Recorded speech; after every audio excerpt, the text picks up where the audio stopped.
Section 1. The pilot that almost wasn't how The Simpsons nearly died before it aired.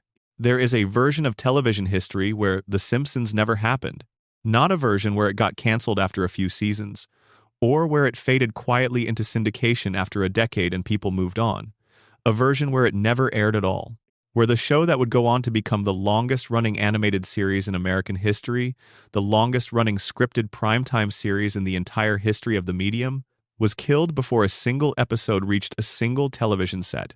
That version of history was very nearly the real one. And the story of how The Simpsons survived its own birth, how it clawed its way from a rough sketch on a cocktail napkin to a national phenomenon despite the combined efforts of network executives, animation studios, corporate lawyers, and the basic technical limitations of late 1980s television production, is one of the stranger stories in the history of American entertainment. So settle in, get comfortable, let everything slow down a little. This is the story of how the most important cartoon ever made almost didn't make it out of the room. It starts, as so many things in American culture do, with a man sitting in a waiting room. The year is 1987. The man is Matt Groening, a cartoonist from Portland, Oregon, who at this point in his life is best known for a comic strip called Life in Hell. Life in Hell is a weekly strip featuring a rabbit named Binky, his girlfriend Sheba, their illegitimate son Bongo, and a pair of ambiguously gay men in fezzes named Akbar and Jeff. It is dark, sardonic, deeply weird, and moderately successful in the alternative press circuit. It is not a household name. Groening has been summoned to Los Angeles to meet with a television producer named James L. Brooks. James L. Brooks is not a minor figure. By 1987, Brooks has already won Academy Awards for Terms of Endearment, which he wrote, directed, and produced. He has won Emmys for The Mary Tyler Moore Show and Taxi. He is, by any reasonable measure, one of the most successful and respected figures in American entertainment. And he has been working on a project with the Fox Broadcasting Company, a relatively new network that is trying to establish itself as a legitimate competitor to ABC, NBC, and CBS. The project is a variety show called The Tracy Ullman Show. It is going to be a collection of short comedy pieces, sketches, songs, interstitial segments, and Brooks wants animated shorts to fill the gaps between segments. He has heard about Life in Hell, and he wants to talk to Groening about adapting it for television.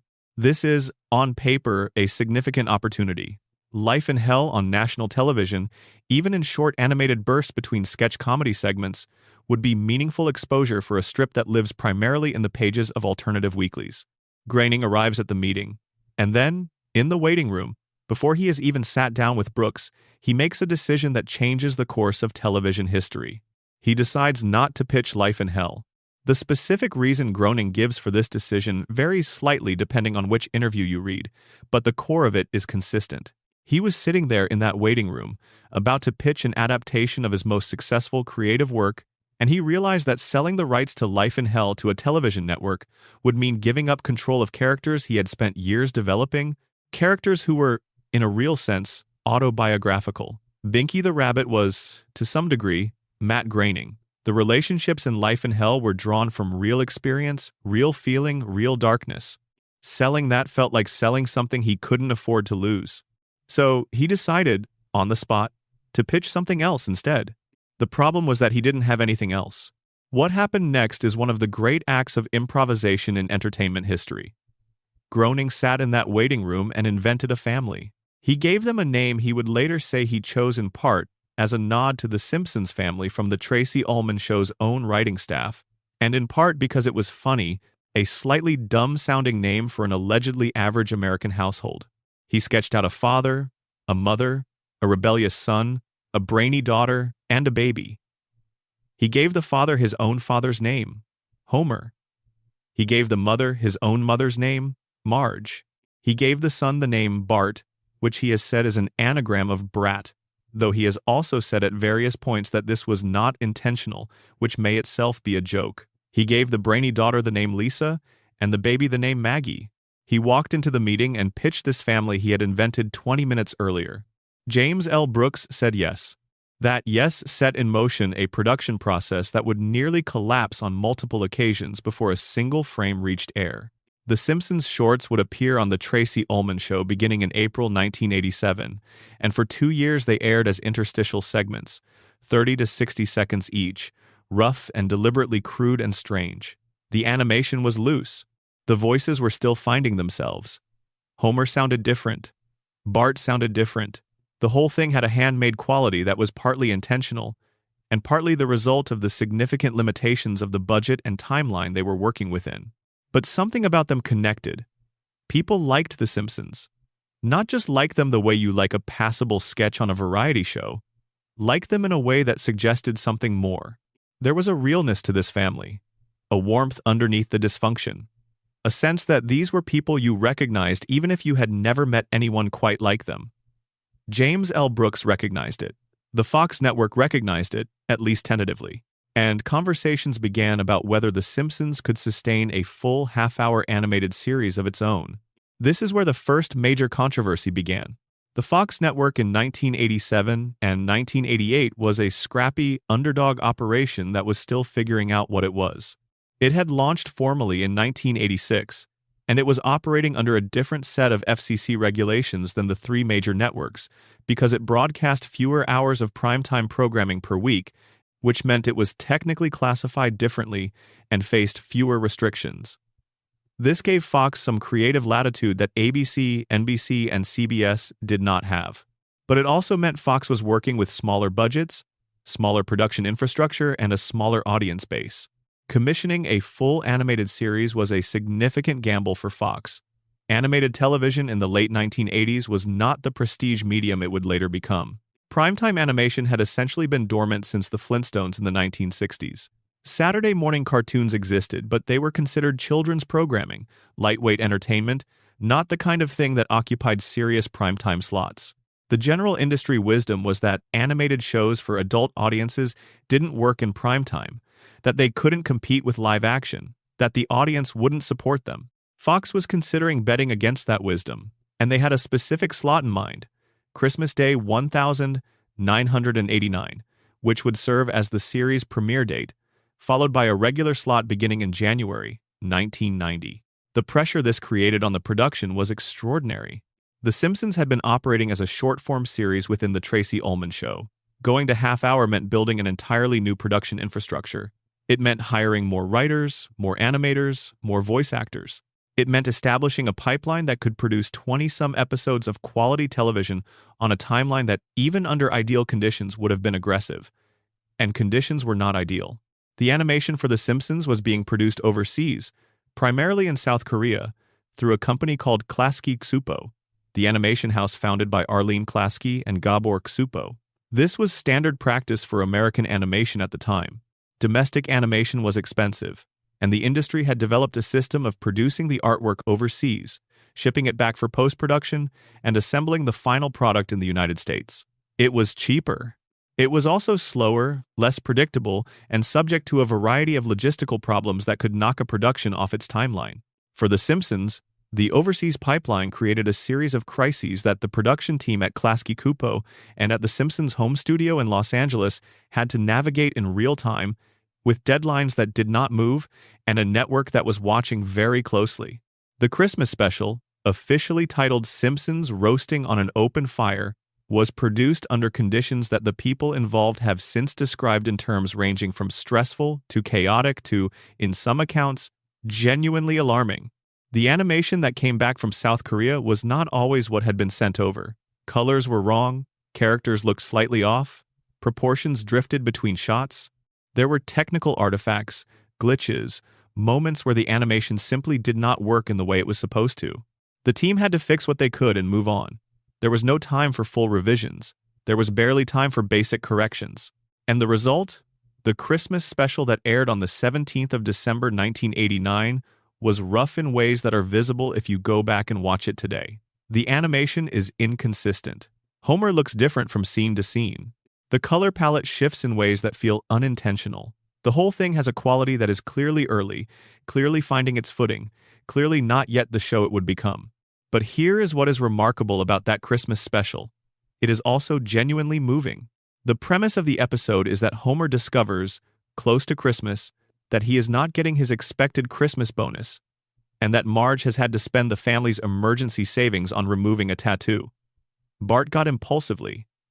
The family has no money for Christmas. Homer decides to take a job as a mall Santa, makes almost nothing, takes the small amount he earned to a dog racing track hoping to multiply it, loses everything, and then, in the final moments, on an impulse, adopts a racing greyhound who finished last in the race and has no future in the sport. The dog is named Santa's Little Helper, and he becomes the family's Christmas present to themselves. It is a quiet, small story. Nothing explodes, nobody goes on an adventure. The stakes are modest, domestic, real. A family without enough money trying to give their kids a decent Christmas and failing, and then finding something unexpected and warm in the failure. For a show that would later send its main character to space, fight the mob, and receive visits from God, the simplicity of that first episode is almost startling. It pulled in a 13 million person audience. For a brand new network, for a show that the industry had significant doubts about, for an animated series going up against the established primetime juggernauts on the major networks, 13 million viewers was not a failure. It was not even a modest success. It was a signal, a clear and unmistakable signal that something was happening. But the production crises did not stop with the Christmas special. If anything, they intensified. The regular season episodes were being produced on an assembly line that was under constant pressure. Writers were turning in scripts, directors were recording dialogue, animators in South Korea were drawing thousands of frames. And somewhere in that chain, things kept going wrong. The most famous production crisis of the early Simpsons era involves an episode from the first season called Some Enchanted Evening. This episode was the first to be produced, even though it aired last in the first season, and the story of what happened to it is essentially a horror story for anyone who has ever been involved in television production. The animation came back from South Korea and it was, by accounts from everyone who saw it, unwatchable. Not rough, not inconsistent, unwatchable. Characters were moving in ways that made no sense. Dialogue did not match mouth movements. Scene transitions were broken. The episode, as delivered, could not be broadcast. The production team faced a choice. They could try to fix it, which would require substantial time and money they did not have. They could shelve it indefinitely. They could attempt a wholesale revision. The decision was made to essentially redo large portions of the animation, which required sending extensive correction notes back to South Korea, waiting for the revisions, and hoping the revisions actually solved the problems rather than creating new ones. This process took long enough that Some Enchanted Evening, the first episode produced, became the last episode of the first season to air, moved to the back of the schedule precisely because the production problems pushed its completion date so far out. When it finally aired, it was still imperfect, but it was at least watchable. The experience was clarifying for everyone involved. Klasky Supo and the Simpsons production team implemented stricter quality control processes. The communication pipeline with the Korean animators was tightened. Supervision of the overseas work was increased. The show got better at managing its own production, though it would continue to face logistical challenges for years. What is striking, looking back at this period, is how close the show came to collapsing under its own production weight before the audience had really committed to it. The first season was a genuine proving ground. The ratings were good, improving each week as word spread, and people started tuning in. But the internal situation was often chaotic. The writers were learning what the show was while they were making it. The animators were learning the characters while drawing them. The voice actors were settling into performances that would define these characters for decades, still finding their way in those early episodes. And through all of that, the show kept going, kept getting better, kept finding new things to do with these 5 people in this yellow house, on this street in this impossible town. By the end of the first season, The Simpsons had become the highest-rated show on the Fox network. By the middle of the second season, it was beating the major network competition in its time slot regularly.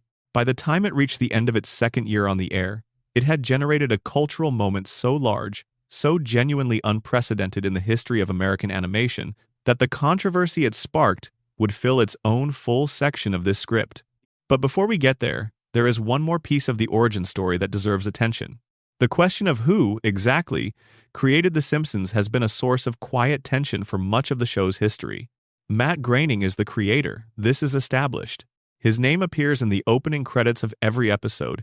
The Gracie Films logo at the end is accompanied by the same shushing woman every time. And the cultural narrative of The Simpsons is inseparable from the story of a cartoonist who invented a family in a waiting room. Groening is the public face of the show's creation in a way that is not really contested. But the people who were there in the room, who built the show alongside Groening, have occasionally pushed back on the simplicity of that narrative. James L. Brooks did not just say yes to the pitch and walk away. He was deeply involved in the development of the series, in establishing the emotional register of the show, in insisting that the family at the center of it be genuinely felt rather than simply cartooned. Brooks pushed for the show to have heart. He pushed for Homer and Marge's marriage to be real rather than a punchline. He pushed for Lisa's intelligence to be taken seriously. That influence shaped the show in ways that go beyond what a purely executive role would suggest. And then there is Sam Simon. Sam Simon is the figure in The Simpsons creation story who is least known to the general public and perhaps most important to the show's actual identity. Simon was brought in as a showrunner, essentially the person responsible for day-to-day creative oversight during the development of the series. He had a background in television comedy that was unusually strong, having worked on shows including Cheers and Taxi. He was known as a brilliant, difficult, exacting creative mind who did not suffer fools and was not gentle about saying so. Simon built the writers' room. He hired the writers who would define the show's voice in its first seasons. He established the creative processes, the pitching culture, the revision cycles, the general approach to how a Simpsons episode gets made. He is, by many accounts of the people who worked there, the person most responsible for what The Simpsons actually sounded like in those early defining years. The relationship between Groening and Simon was, by the time the show reached its third season, not good. It became worse. The details of what went wrong vary depending on whose account you read, but the broad shape is consistent. Two strong-willed creative people with different visions for what the show was, working in close proximity under significant pressure, found that their working relationship had deteriorated past the point of repair. Simon left the show after the third season. He received a significant financial settlement that gave him a share of the show's profits in perpetuity, which turned out to be an arrangement of extraordinary value given how the show performed over the following 3 decades. Simon went on to pursue other projects and, later in his life, became widely known for his extensive charitable work, donating much of his Simpsons fortune to animal welfare causes and other philanthropic efforts before his death in 2015. The complicated legacy of Sam Simon's contribution to The Simpsons is one of those things that the show's official history tends to smooth over, presenting the creation narrative in ways that make it tidier than it actually was. This is not unusual for Hollywood creation stories. The messy reality of collaborative creation rarely fits the clean narrative that posterity prefers. But the messiness of The Simpsons' origin story is itself a fitting beginning for a show that would spend 36 years being messier, stranger, and more complicated than anyone expected. The show that almost died in a waiting room. The Christmas special that almost didn't make air. The first episode produced that aired last because the animation was unwatchable. The creative partnership that fell apart before the show had finished its third year. All of it happened. All of it was survived. And on the other side of all of it was something that had never existed before in American television. A cartoon that made people feel things they did not expect to feel about a family they had never met. That was worth a few crises. If you're still awake and enjoying this so far, drop a comment below with where you're watching from and what time it is. And if you haven't already, subscribe. There are 9 more sections of this coming, and it only gets stranger from here. Section 2.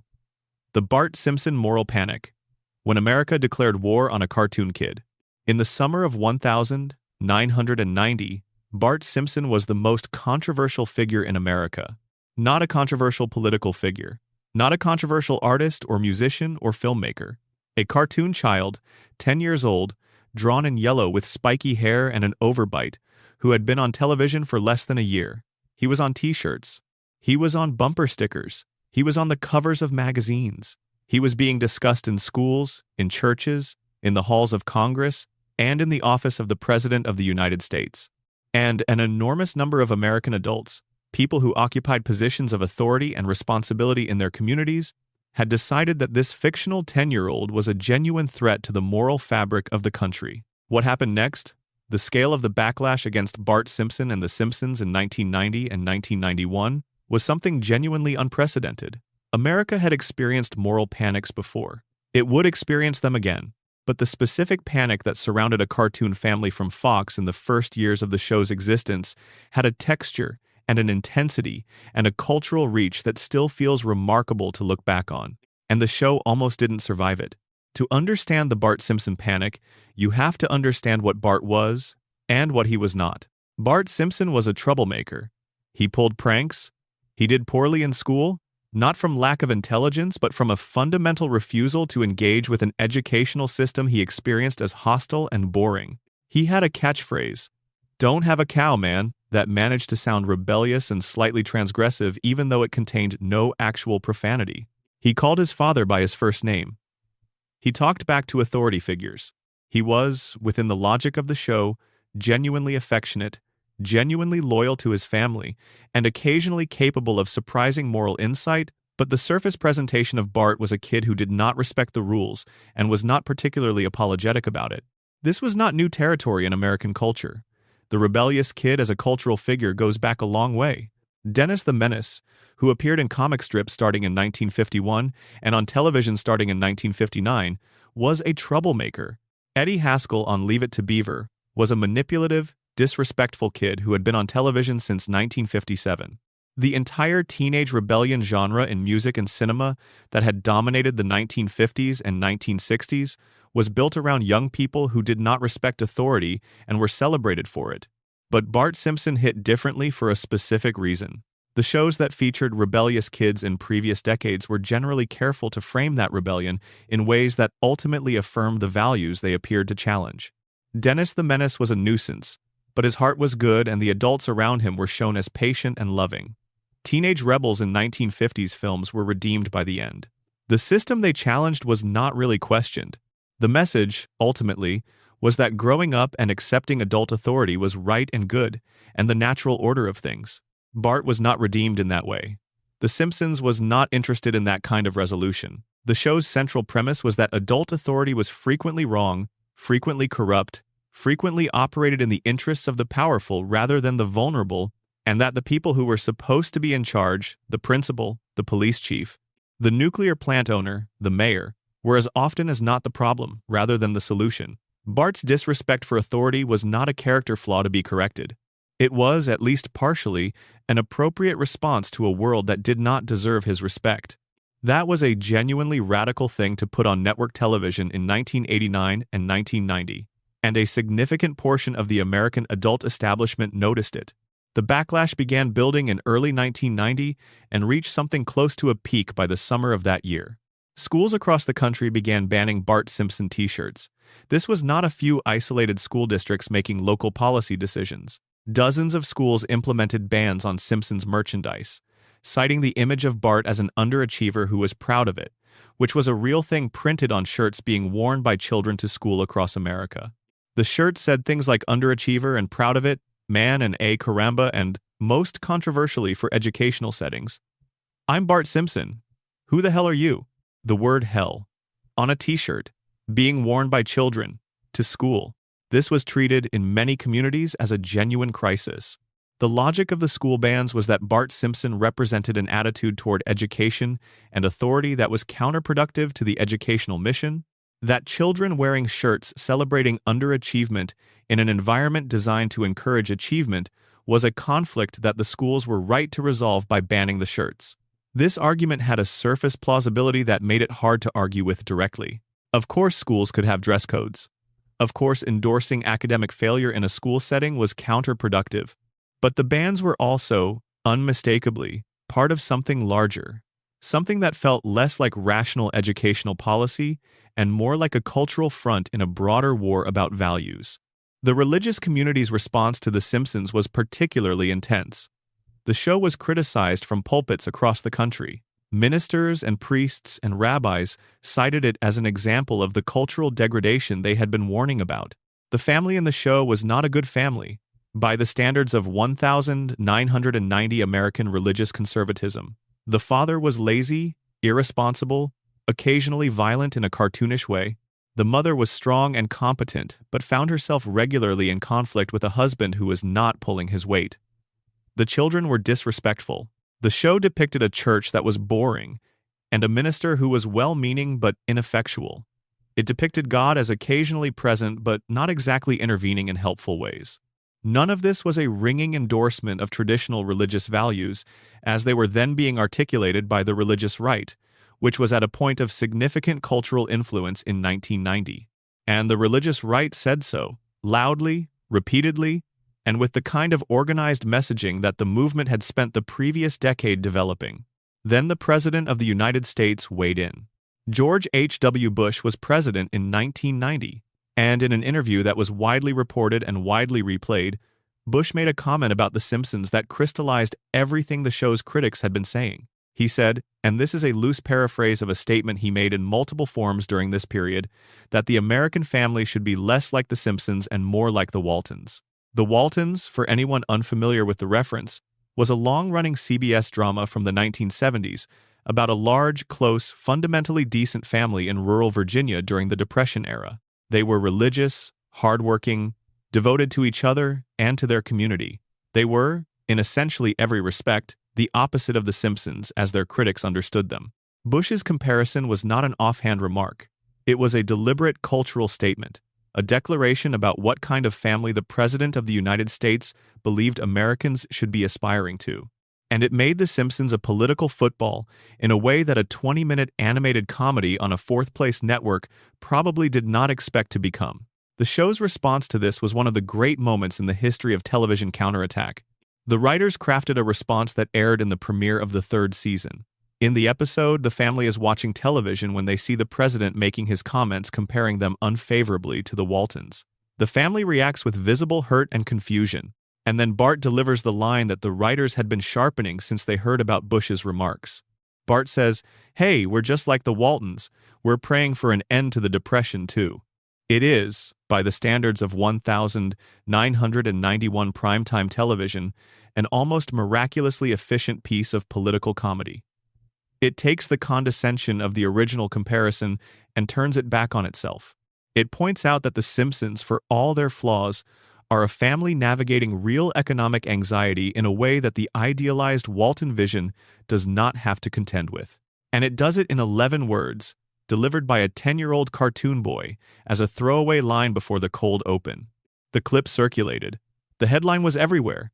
The Simpsons had punched back at the president. But the controversy was not over. In some ways, the Bush comment accelerated it.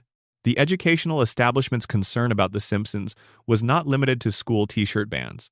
Educators and child psychologists began appearing in newspapers and on television to discuss the show's potential effects on children. The debate was not particularly scientific in its structure. It was more or less vibes-based, drawing on an assumption that children who watched Bart would want to imitate him, and that imitating him would make them worse students and worse citizens. There was no serious research supporting this. The history of moral panics about media and children's behavior is long and consistent in one direction, which is that the panics tend to outrun the evidence, often dramatically. But in 1990 and 1991, the idea that The Simpsons was a bad influence on American children was stated as fact by enough people in enough positions of authority that it shaped the public discourse around the show in ways that could have been genuinely damaging. Some advertisers were nervous. Fox was a young network with limited leverage, and advertiser pressure on a show that had become culturally controversial was a real threat. If sponsors started pulling out of The Simpsons over concerns about its influence on children, the network would face a difficult choice. The show's ratings were excellent, but ratings without advertising revenue are not a business model. The people at Fox made a calculation. They decided to hold the line. This was not a simple decision. The pressure was real, and it came from multiple directions simultaneously. It would have been much easier, in a narrow business sense, to make some accommodations, to soften Bart slightly, to add more explicit moral resolution to episodes, to demonstrate to advertisers and to the broader establishment that the show was willing to meet its critics partway. The decision not to do that, the decision to trust that the audience understood what the show actually was and to continue making it on the same terms they had established from the beginning, was one of the most consequential creative decisions in the show's history. Because here is what the moral panic missed, the thing that the school administrators and the ministers and the president and the child psychologists all failed to account for when they looked at The Simpsons. The show loved its family, not in a saccharine greeting card way, not in the way of shows that demonstrate family love through noble speeches and redemption arcs. The Simpsons loved its family the way families actually love each other, which is messily, imperfectly, while also driving each other insane and saying things they regret and making mistakes they have to live with. Homer strangled Bart out of frustration, and it was played as comedy, but the relationship underneath the strangulation was real. Homer would do anything for his children. He had done anything. He had humiliated himself, overextended himself, put himself in physical danger, all for the sake of his kids. Bart, the supposed menace to American youth, was in the later seasons regularly depicted as a boy who was more sensitive than he appeared, who cared about his family more than he admitted, who formed real and lasting friendships and felt their weight. His friendship with Milhouse was one of the more accurately depicted childhood friendships in any American sitcom. His complicated relationship with Lisa was full of genuine tenderness alongside the sibling friction. The parents of America who were worried about Bart were watching a show about a family that worked because it was honest. And the children who were watching it knew at some level that they were seeing something honest. Something that did not patronize them or pretend that authority was always right or that the world was fair. The panic peaked around 1991 and began to fade. The t-shirt bans mostly expired without being renewed. The ministers moved on to other cultural targets. Bush lost the 1992 election, and the comparison to the Waltons receded into a historical footnote. The show kept going, kept getting better, kept pulling audiences that made the advertising concerns moot. But the effect of the panic on the show was not entirely without impact. Partly in response to the intense cultural scrutiny of those early years, and partly as the natural result of the writers maturing in their understanding of what the show could do, The Simpsons began in its third and fourth seasons to shift somewhat in how it presented Bart. He was still a troublemaker. He was still funny and irreverent and willing to upend any situation that seemed too settled. But the show began to invest more consistently in his emotional life. In the moments where the armor came off and you saw that this was a kid who was struggling and who deserved more credit than the world around him tended to give. Episodes like Bart the Lover, where Bart creates a fictional romantic correspondent for his teacher and the writing of letters forces him to articulate feelings he does not normally allow himself to express, showed a dimension of the character that the early Bart as anarchist episodes had not prioritized. This was not capitulation to the critics. The show did not become more conservative or more affirming of authority because the establishment said it should. What happened was more interesting. The show found more of its character by pressing deeper into the humanity of the people it had created, and what it found there was more complex and more moving than any of the panic merchants had given it credit for. Bart Simpson did not make American children worse. He made American television better, and the panic that surrounded him, the frantic, urgent moral alarm raised by a generation of adults who had decided that a yellow cartoon boy was a cultural emergency, produced exactly one lasting effect. It made the show famous. The Bart Simpson panic was, inadvertently, the best possible promotion The Simpsons could have received. Every minister who denounced it drove more people to watch it. Every school ban generated more headlines. Every time someone in a position of authority declared that this show was dangerous, a certain number of people who had not yet watched it decided that they probably should. By the time the panic subsided, The Simpsons had become something that goes beyond a successful television show. It had become a cultural institution, a reference point, a thing that everyone had a relationship with, either as a fan or as a critic or as someone who had navigated the strange public debate about it and formed their own view. The show that almost died before it aired had also almost died in its infancy. Instead, it became the longest-running scripted primetime series in the history of American television. A cartoon kid with a bad attitude did that. Not bad for an underachiever. Section 3. The Michael Jackson Secret. The biggest guest star. Nobody was allowed to acknowledge. There is an episode of The Simpsons from 1991 that most fans know well. Homer is committed to a mental institution after wearing a pink shirt to work. A man who claims to be Michael Jackson is also a patient. They become friends. The man helps Bart write a birthday song for Lisa. At the end of the episode, the man admits he is not actually Michael Jackson. What many viewers did not know for decades, because everyone involved was contractually prohibited from saying so, is that the man was actually Michael Jackson. The voice in that episode, the voice of the large, friendly patient named Leon Kompowski, who spends 22 minutes of primetime television sincerely claiming to be the biggest pop star in the world, belongs to Michael Jackson. He recorded the dialogue. He was there. He did it. And the story of how that happened, why it was kept secret, what it meant for the show, and why, 3 decades later, the episode became the center of an entirely different and far more serious controversy, is one of the most layered and emotionally complicated stories in the show's history. The summer of 1990 was, for Michael Jackson, a particular kind of moment. He was the biggest musical act in the world, had been for most of the previous decade. Thriller had sold tens of millions of copies. Bad had sold tens of millions more. He was in the process of completing the follow-up album that would become Dangerous. He was also beginning to attract a different kind of attention, whispers and rumors and tabloid speculation about his personal life that would intensify as the decade progressed. Jackson had been a Simpsons fan from early in the show's run. This was not at the time unusual for famous people. The show had become the cultural reference point of the moment, and being a fan of it was a way of signaling a certain kind of cultural fluency. But Jackson's interest went beyond passive viewership. He wanted to be in it. He reached out, through intermediaries, to the Simpsons production. The producers were interested, but the negotiation that followed was unlike any guest star negotiation the show had conducted before or would conduct again. Jackson's involvement came with an extensive set of conditions. His name could not appear in any promotional materials for the episode. His credit in the episode itself would not use his real name. He would voice the character, but the character would be a large white man who claimed to be Michael Jackson, and the episode would maintain ambiguity about whether this character actually was Michael Jackson. Jackson, in the episode's logic, is never confirmed as the real Michael Jackson. He is always just a man who says he is Michael Jackson. The pseudonym Jackson chose for his credit was John J. Smith. This name appeared in the episode's credits.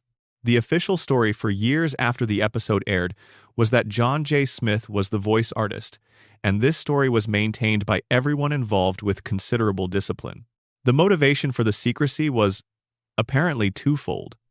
Jackson's management was protective of his image and wanted to control the context in which he appeared. A cartoon comedy was not exactly the kind of project that would have been approved through normal channels. The second motivation was that Jackson himself reportedly found the secrecy part of the appeal. He enjoyed the idea of doing something significant under an assumed name, of having a presence in culture that people could see without knowing it was him.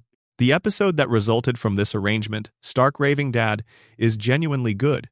It is warm and funny and surprisingly moving in its final act, when the character's emotional honesty unlocks something in Bart's relationship with his sister. The performance Jackson gave is understated and sincere. He is not playing a version of Michael Jackson or winking at the audience. He is playing a man named Leon Kompowski who believes, or claims to believe, that he is Michael Jackson, and he plays it with a straightness that makes the comedy and the warmth work simultaneously. The episode aired on the 19th of September, 1991. It was the 3rd season premiere. It drew a massive audience and became one of the most discussed episodes of that season. And for decades, the secret held. The reason the secret held was partly contractual enforcement and partly the culture of the industry at the time. In 1991, there was no social media, no internet fandom in the modern sense. No mechanism by which a rumor could spread instantaneously to millions of people and demand confirmation. The story circulated in entertainment circles. People who worked in television knew or suspected or had heard things. But in the absence of a platform that could amplify the whisper into a fact, it remained a whisper. Matt Groening acknowledged what most people had long suspected in a 1992 interview, saying something to the effect that he could neither confirm nor deny the identity of the voice actor due to contractual constraints. This was itself essentially a confirmation, but it remained technically deniable. The Jackson rumors became part of the show's lore, one of those things that dedicated fans knew and casual viewers did not. For years, it was the kind of thing you told people who were Simpsons enthusiasts, and watched their faces change as they realized what you were telling them. The biggest pop star in the world had been on The Simpsons, uncredited, under an assumed name, and most of the people who watched the episode had no idea. That version of the story was pleasant. It was a fun piece of behind-the-scenes trivia about a beloved show and a global superstar who had a secret fan side that included a fondness for animated yellow families. Then the story changed.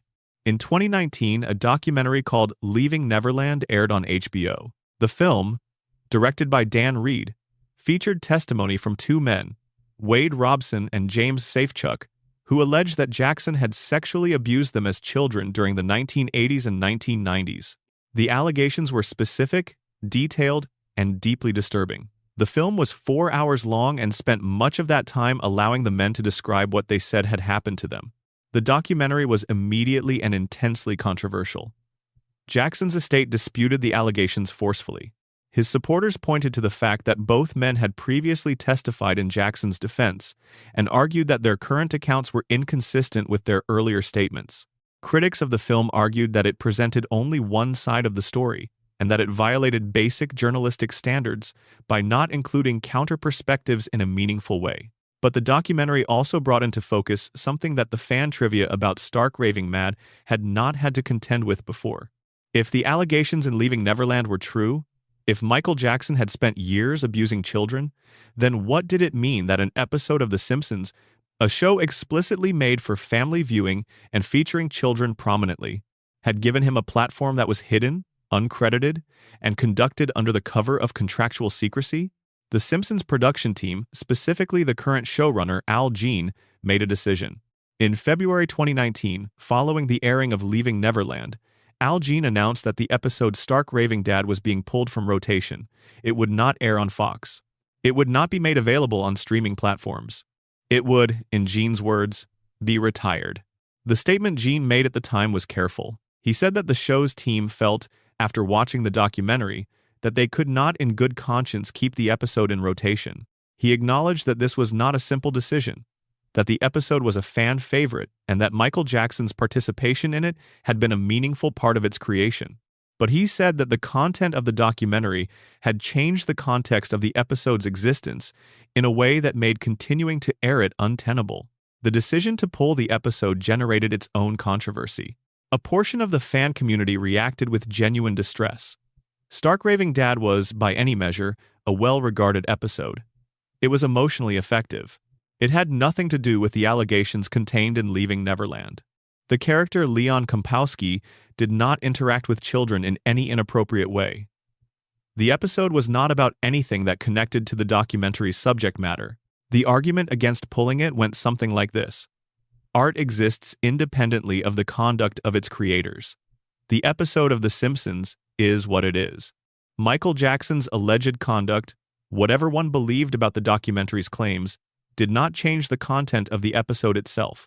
Pulling it was a form of historical erasure that served no one, addressed no harm, and set a precedent that was difficult to contain. If you pull this episode because of what one contributor is alleged to have done, where does the principle stop?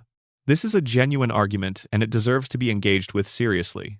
The relationship between art and the conduct of artists is one of the most difficult ongoing conversations in contemporary culture, and there are no clean answers. The Leaving Neverland situation was particularly complicated because the allegations were disputed, because the legal history was complex, because Jackson himself had died a decade earlier and could not respond, and because the documentary was itself not without critics who questioned its fairness and methodology. The argument for pulling the episode was different. It was not primarily about the content of the episode itself. It was about the specific nature of Michael Jackson's participation, which was not a normal guest appearance but a secretly arranged, contractually concealed involvement by a man who, if the documentary's accounts were accurate, had spent years grooming and abusing the kinds of young fans who would be watching The Simpsons. Leaving the episode in rotation while the documentary raised those questions felt, to the production team, like an endorsement of something they were not willing to endorse. Al Jean made a further point in various interviews that is worth noting. He said that he had no way of knowing what was true about the allegations. He was not claiming the documentary was definitively accurate. He was saying that the uncertainty itself was enough to make the decision feel right to him. When you don't know, he suggested, and the potential harm is serious enough, you err on the side of caution. The episode's disappearance from official rotation did not make it disappear. Physical media, fan recordings, international markets that had not adopted the same policy, all of these meant that Stark Raving Dad continued to exist and to circulate, and dedicated fans who wanted to see it could find it without significant difficulty. What the pulling of the episode accomplished was more symbolic than practical. It was a statement by the people who make The Simpsons about what they were willing to be associated with, given what they had learned, or what they believed they had learned, about one of their contributors. Symbols matter. They matter particularly in entertainment, where the line between the product and the personality behind it is always more porous than the industry sometimes pretends. The Stark Raving Dad controversy, in its full shape, from the secret recording sessions of 1990 through the Leaving Neverland fallout of 2019, is a story about how the context surrounding a piece of art can change without the art itself changing. The episode that existed in 1991 is the same episode that existed in 2018. The pixels are identical. The jokes land the same way. The emotional beats are the same. But the world in which that episode exists is different, and the people responsible for the show felt that the difference was significant enough to require a response. Whether that response was the right one is something viewers can reasonably disagree about. The question of how to handle the art of people who have been credibly accused of serious harm is one that culture is still working through, with no consensus in sight. What is clear is that a guest appearance that was supposed to be a fun secret, a pop star sneaking onto a cartoon under an assumed name for the sheer delight of it, became one of the more complex ethical questions in the show's long history. And the episode where Leon Kompowski claims to be Michael Jackson, with a voice that really is Michael Jackson, sits in an uncertain space now, neither fully available nor fully gone, like so many things associated with the man who made it. Section 4. The Conan O'Brien Years, the writer's room civil war that changed television. In the early 1990s, The Simpsons' writer's room was one of the most competitive and creatively charged environments in American television. This is well documented. The people who worked in that room during the show's third, fourth, and fifth seasons have talked about it in interviews, books, podcasts, and documentaries for 3 decades. They were young, absurdly talented, frequently from elite educational backgrounds, deeply competitive with each other and with themselves, and working under a kind of creative pressure that produced some of the greatest episodes of television comedy ever made. The turnover in that room was significant and rapid. Writers came in, wrote some of the best episodes of the show's run, and then left for other opportunities that the work they had done on The Simpsons made possible. The show was, during this period, the most prestigious writing credit in television comedy. A few seasons in the room was enough to launch a career. One of the writers who came through in this period was a 20-something Harvard graduate named Conan O'Brien. O'Brien had graduated from Harvard in 1985, where he had been president of the Harvard Lampoon, the university's storied comedy publication that had been producing writers who went on to significant careers in entertainment for over a century. He had gone to Los Angeles to work in television, found his way into the industry, and eventually landed in The Simpsons' writer's room, where he became one of the show's most celebrated contributors. The episodes O'Brien wrote or co-wrote during his time on the show include some of the most beloved in the series. Marge vs. The Monorail, which he wrote solo, is regularly cited in fan polls as one of the greatest Simpsons episodes ever made. New Kid on the Block, the episode involving Homer's obsession with a new all-you-can-eat seafood restaurant and the family's brief relationship with their teenage neighbor, is another O'Brien contribution that fans remember fondly. Homer Goes to College has a particular kind of comic precision that reflects O'Brien's sensibility. But O'Brien's time on the show ended in a way that created lasting tension, and the story of his departure is more complicated than the polished version that typically gets told. The Simpsons writer's room in the early 1990s was not a harmonious collective. It was a pressure cooker. The deadlines were brutal. The standards were extraordinarily high. The creative disagreements were frequent and sometimes intense. And the question of who was really responsible for the show's voice, of whose aesthetic was winning in any given moment, was one that the room never fully resolved. What happened in the 1992 and 1993 period was a generational shift in the room's leadership. The showrunner role, the person at the top of the creative hierarchy, rotated among several figures during this era. Al Jean and Mike Reiss ran the show in seasons 3 and 4, establishing a particular creative orientation. When they departed, David Merkin came in for seasons 5 and 6 with a somewhat different sensibility. These transitions were not painless. The show's voice, which had been developed collectively by a group of writers who all had strong opinions about what The Simpsons should be, was a thing that each successive leadership team had to claim, defend, and sometimes fight for. The writers who had been there since the beginning sometimes found themselves in tension with new approaches. New arrivals sometimes found themselves at odds with established ways of doing things. O'Brien was, by multiple accounts, extraordinary in the room. His pitches were sharp, his work ethic was impressive, his comedy instincts were reliable, but he was also, again by multiple accounts, intensely ambitious, which in a room full of intensely ambitious people could be a complicating factor.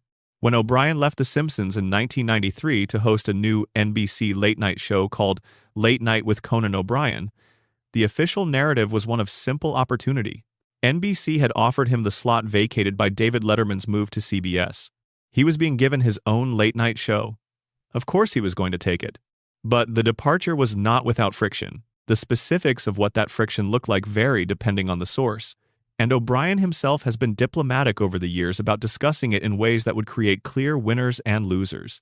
What is consistent across different accounts is that his time on the show ended amid some tension about creative direction and about the future of the room, and that the departure, while professionally rational, was not entirely smooth. The larger story of what happened to The Simpsons writers' room during the mid-1990s is in some ways more revealing than the specific story of any one person's departure.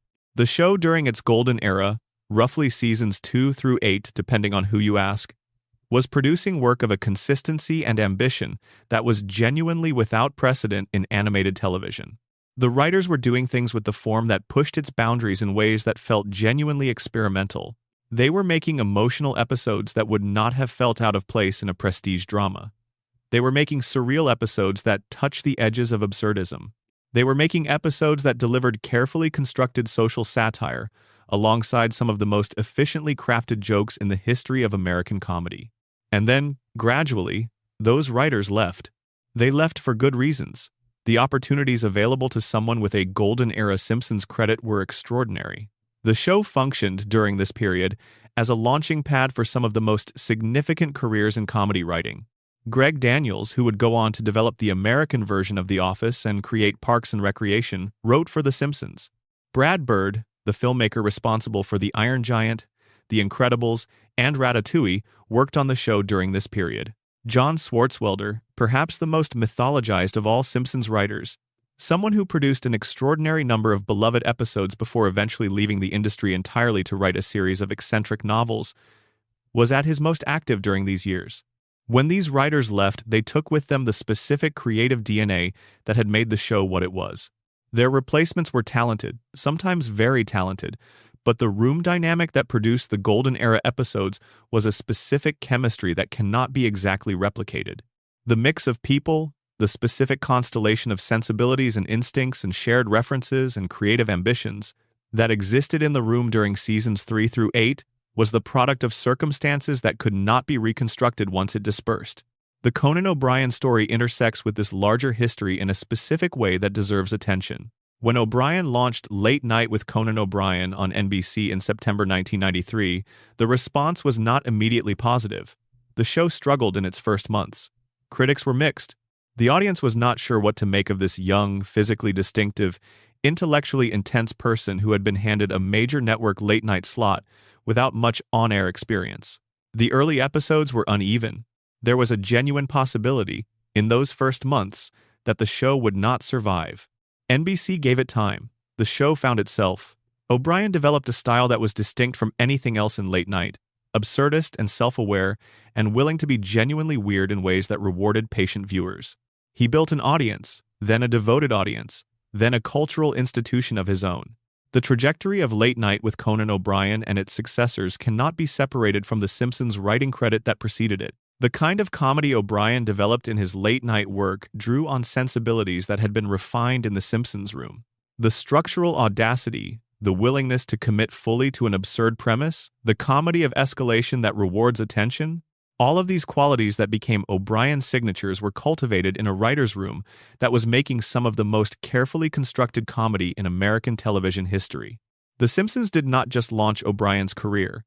It shaped the kind of comedian he became. The legacy of the Conan era on The Simpsons is one of those things that the show's fans talk about in terms that sometimes shade into mythology.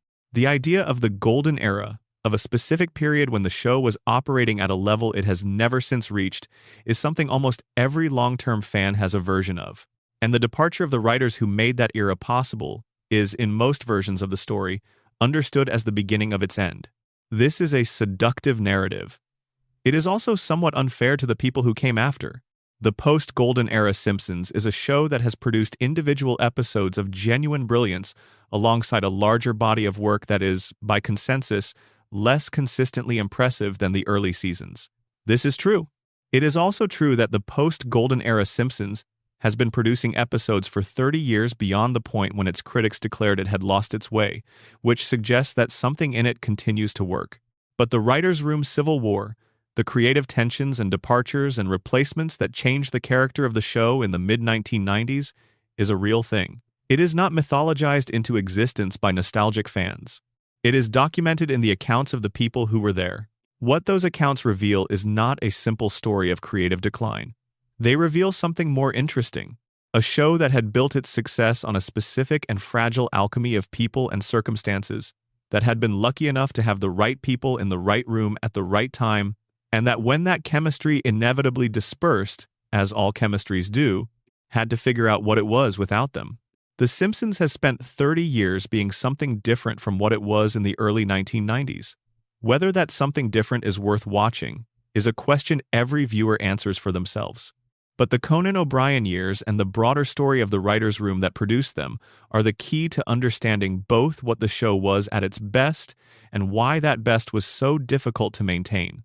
Television has produced great writers' rooms before and since. Few of them have been examined as closely, documented as thoroughly, or mythologized as completely as the Simpsons room of the early 1990s. That scrutiny is itself a measure of what was achieved there. Section 5. The Phil Hartman Tragedy. The death that rewrote the show's future. Phil Hartman joined The Simpsons as a recurring voice actor in Season 2, and by the time of his death in May 1998, he had become one of the most important contributors to the show's identity. This is not a small claim. The Simpsons had, by 1998, the most recognizable cast of voice actors in the history of American animation. Dan Castellaneta, Julie Kavner, Nancy Cartwright, Yeardley Smith, Hank Azaria, Harry Shearer, and the regular guest voices who had become part of the show's fabric, all of them were essential. Hartman, among the recurring contributors, was perhaps the most essential of all. He played two characters who had become fixtures of Springfield's life. The first was Lionel Hutz, the catastrophically incompetent attorney who appeared whenever the Simpsons needed legal representation and consistently made their situations worse. The second was Troy McClure, the washed-up celebrity pitchman who appeared in educational films, safety videos, instructional materials, and low-budget infomercials, introducing himself in every appearance with the formula you may remember me from such films and shows as, followed by a list of fake titles that were jokes in themselves. Both characters were beloved. Both became fan favorites in a way that made their appearances in any given episode feel like gifts.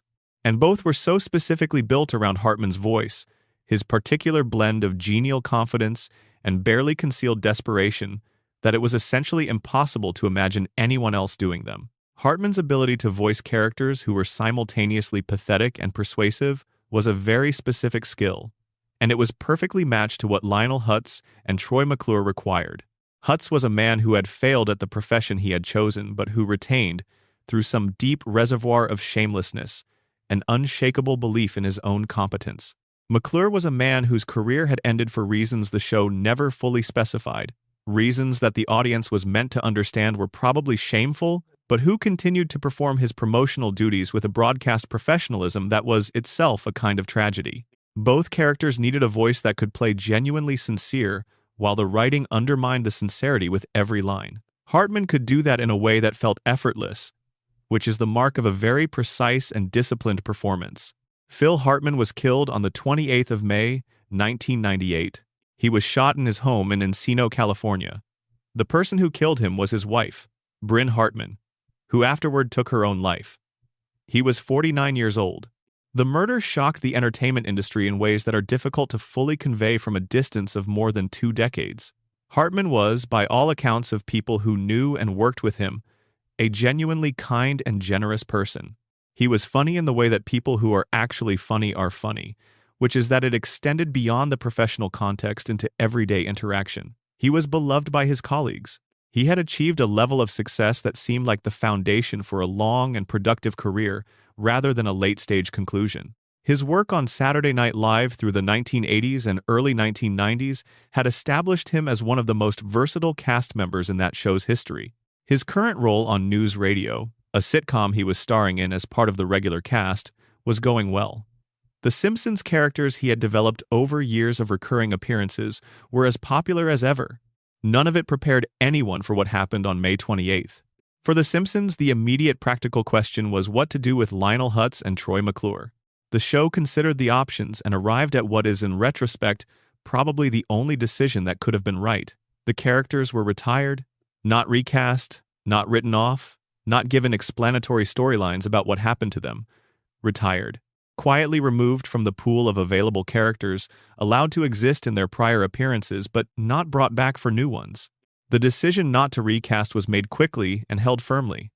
Various explanations have been offered over the years.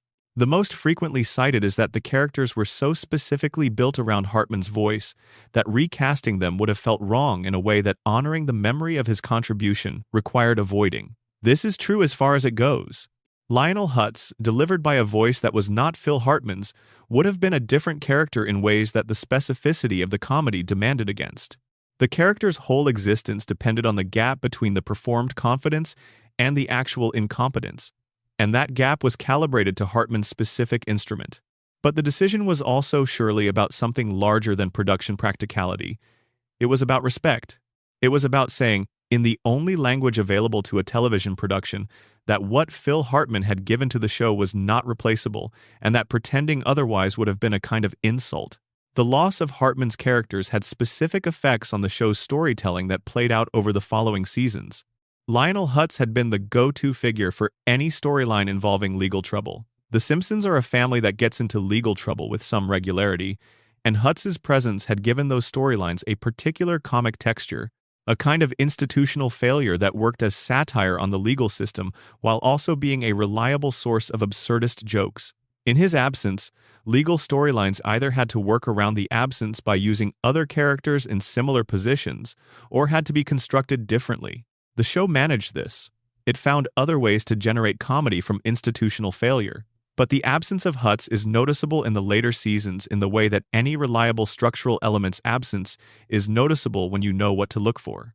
Troy McClure's absence was felt differently. McClure had been a different kind of character, a vehicle for meta-commentary on entertainment and celebrity, and the specific kind of American reinvention that involves continuing to perform competence past the point where the competence has been earned or demonstrated. He appeared in educational films within the show's universe, which gave the show a mechanism for satirizing the educational film genre, the instructional video genre, and the promotional materials genre, all at once.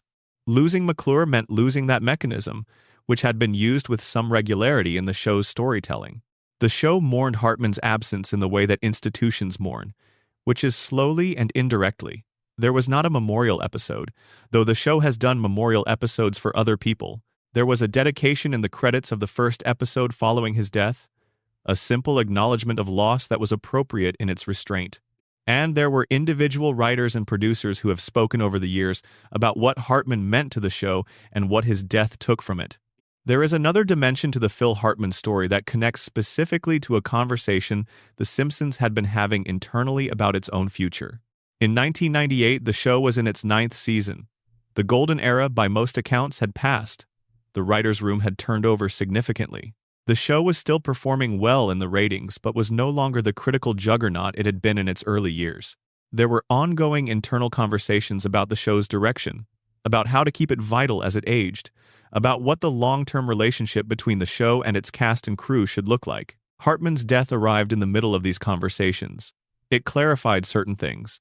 The fragility of the relationships and arrangements that made the show possible was suddenly, viscerally present. The people who worked on The Simpsons were reminded, in the most brutal way available, that the human beings who gave the show its voice were exactly that.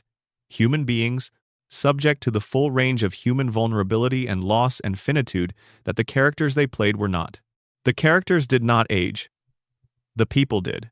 Troy McClure was still washed up in the same specific way he had always been washed up in every appearance he made. But Phil Hartman had grown and changed and lived a life, and died a death that had nothing to do with the voice he lent to a cartoon character in a yellow town. The loss of Hartman forced the show to confront something it was generally content not to confront directly. The Simpsons was built on voices, specific voices attached to specific human beings, and those human beings were not permanent features of the landscape in the way the characters they voiced were. This realization would come back with greater force in later years, as the cast aged and contract negotiations became more fraught, and the question of what happens to The Simpsons if one of its central voices departs became a more urgent and less theoretical question. For the moment, in 1998 and 1999, the loss of Hartman was processed as grief, which is what it was. A beloved person was gone. The characters he had created were set aside with care, and the show went on, as the show always goes on, carrying the absence into the future the way all survivors carry what they have lost. The long shadow of the Hartman tragedy extends beyond the immediate production questions it raised. One of the things Hartman's death produced was a heightened awareness, among the people responsible for The Simpsons, of the human cost of the pressures associated with the show. The entertainment industry in the 1990s was not, in general, an environment characterized by careful attention to the well-being of the people who worked in it. The culture of the writers' room was demanding. The pace of production was relentless.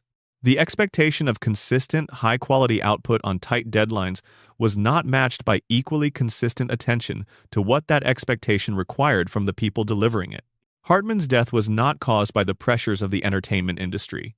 The circumstances of his death were specific and personal and had their own complex history. But the shock of losing him prompted conversations among people who worked on the show and in the broader television comedy community about what the environment of a writer's room could do to the people inside it, and what responsibilities productions had to the people who made them possible. These conversations did not produce immediate sweeping changes. The culture of television production is slow to change, and the specific pressures of The Simpsons in particular were not going to be resolved by a single moment of collective reflection, however serious. But they were conversations that needed to happen, and Hartman's loss made them happen.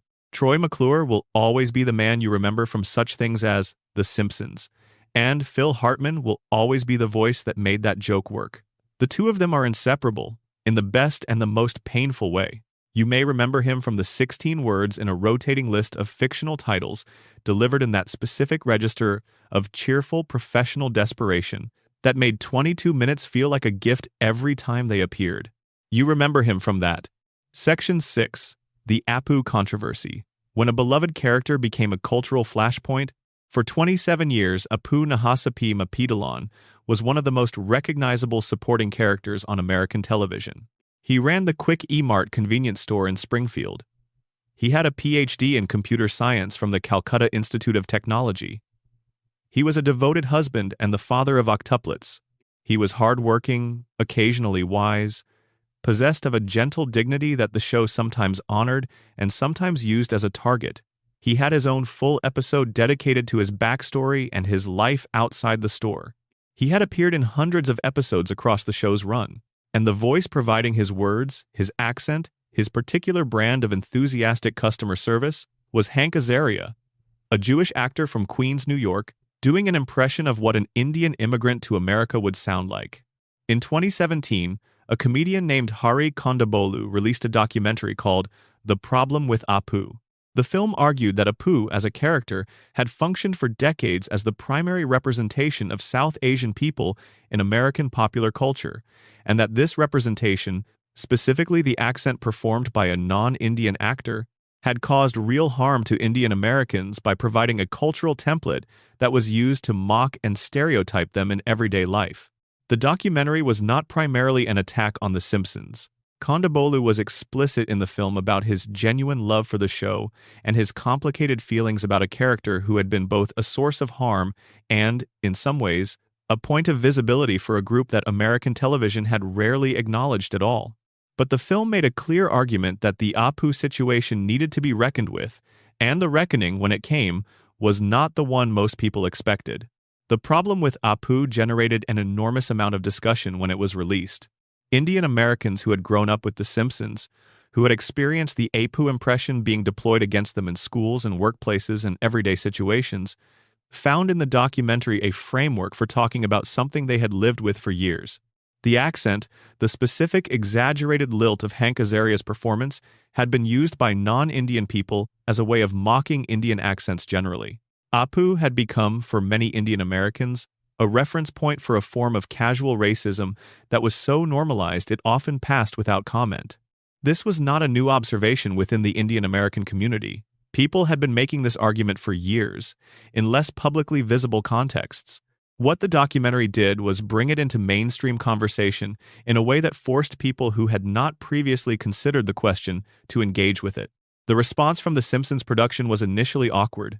In the episode written partly in response to the documentary, Lisa turns to the camera at the end of a relevant discussion and says, "Something is really hard to talk about," and Marge responds that some things will be addressed at a later date, if at all. The moment was widely read as the show's writers acknowledging the criticism while signaling that they were not sure what to do with it, or perhaps were resistant to doing anything with it. This response, which satisfied essentially no one, generated its own wave of criticism. The show was accused of being dismissive and condescending.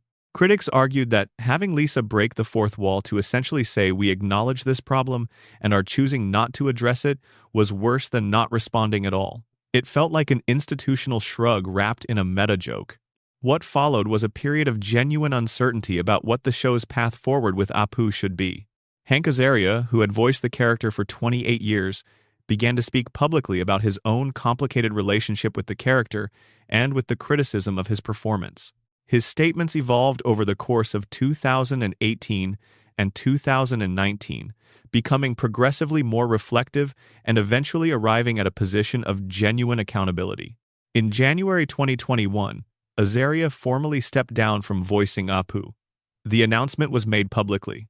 Azaria said that he had come to understand that his performance had caused harm to people and that stepping away from the role was the right thing to do. He also spoke about conversations he had had with Indian American people in the course of thinking through the criticism, conversations that had shifted his understanding of what the character's impact had been. His statement was careful to avoid making his own journey the center of the story. He acknowledged that the harm had been done to others and that his decision was about trying to make some response to that harm, not about seeking credit for an act of delayed accountability. The Simpsons production announced that Apu would no longer be voiced by Azaria. What was less clear was what would happen to the character going forward. Would he be recast? Would he be written out? Would the character simply stop appearing while the show figured out what to do? The Apu situation exposed a set of tensions within The Simpsons that had been building for years and that the show had not found satisfactory ways to address. The Simpsons was created primarily by white men. Its writing staff, through most of its history, had been predominantly white and predominantly male. The show's central family was white. Most of the recurring characters who had been developed into full personalities were white. The supporting cast of Springfield included characters from a variety of backgrounds, but most of those characters had been conceived by white writers working from outside the experiences they were depicting, using performance conventions that, in 2017 and 2018, were being reconsidered across American entertainment. Apu was the most prominent example of this, but he was not the only one. Hank Azaria also voiced Bumblebee Man, the Spanish-language television personality. He voiced Chief Wiggum, who is white. He voiced a number of other characters and accents that were not his own. Harry Shearer voiced characters with a range of identities. The show's vocal cast had always operated on the assumption that trained voice actors could and should perform a wide range of characters, regardless of the demographic match between performer and character. This is a long-standing convention of voice acting, one that the industry had not historically questioned in the way it was now being questioned. And the questioning was not limited to The Simpsons. The same conversation was happening about other shows, other characters, other performers. The Simpsons could not resolve this conversation. It could only navigate it imperfectly, in the context of its own specific situation. The show's response to the Apu controversy, in the end, was something like a studied silence. The character continued to appear in the show after Azaria's departure, but his dialogue was minimal. His voice was handled differently. The show did not make a big announcement about how it was handling Apu going forward, and the character did not receive a full accounting or a new direction. He simply became a less prominent presence, his appearances reduced, his lines minimal. This was, again, a response that satisfied no one completely. Critics of the original criticism argued that the character had been effectively cancelled, that a nuanced and sometimes genuinely well-written character had been quietly shelved in response to a controversy that did not give him credit for his complexity. Supporters of the criticism argued that minimizing the character without meaningfully reckoning with what his presence had meant was another kind of dodge. Hari Kondabolu, in various interviews after the Azaria departure, was measured in his response. He had not been calling for Apu to be removed from the show. He had been calling for a genuine engagement with the criticism, a willingness to consider what Indian representation on American television could look like if it were done with more care and more specificity. The removal of Azaria's voice did not automatically produce that. What it produced was a character in limbo, present but reduced, acknowledged but not reckoned with. The Apu controversy is unresolved in the way that most significant cultural controversies are unresolved. The questions it raised about representation, about the responsibilities of long-running institutions to reconsider their past choices in light of changed understandings, about what it means to honor both the complexity of a character and the harm that character's existence may have produced. These questions do not have clean answers. What the controversy did, unambiguously, was force The Simpsons to engage with a conversation about who it had always been and who it might choose to be going forward. That engagement was imperfect, delayed, and incomplete. It was also necessary. The Quickie Mart is still open in Springfield. The question of who is behind the counter and what their presence means is one the show is still working out. Section 7. The Harry Shearer Crisis. The year 6 beloved characters almost disappeared forever. In May 2015, Harry Shearer announced that he was leaving The Simpsons. This was not a retirement announcement, not a statement of regret about the passage of time, not the kind of graceful exit that long-running relationships sometimes produce.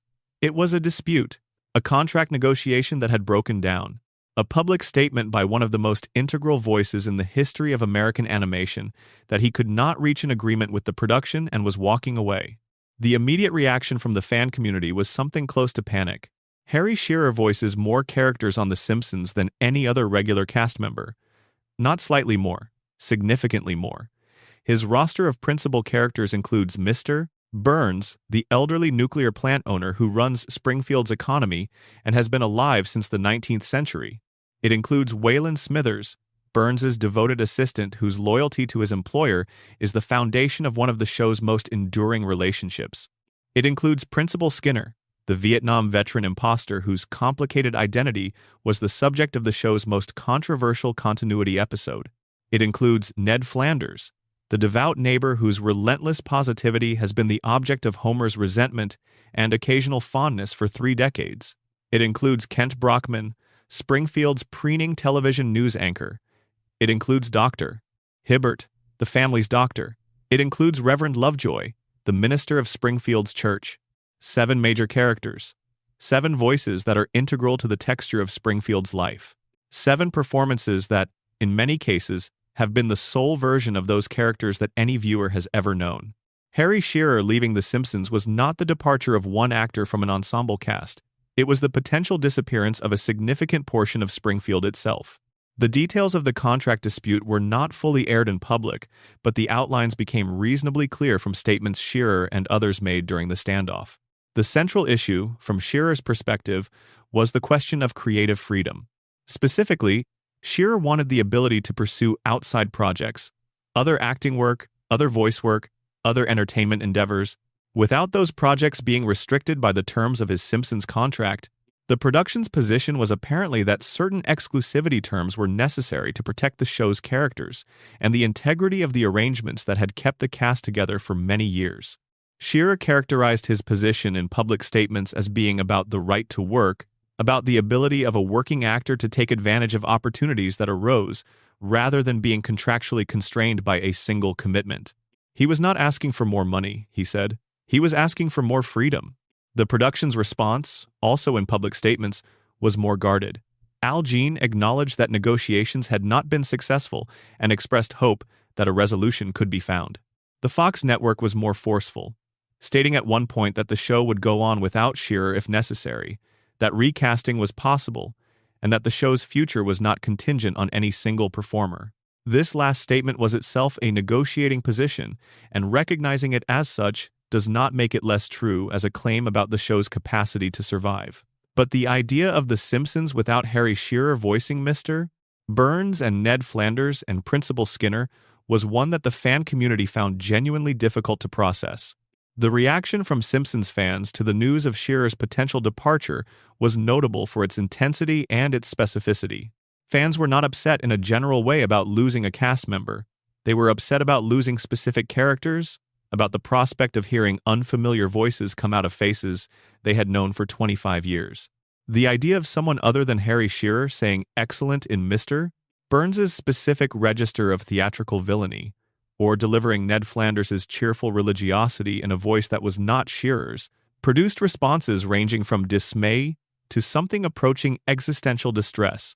This is one of the things that distinguishes animated performances from live-action ones in interesting ways.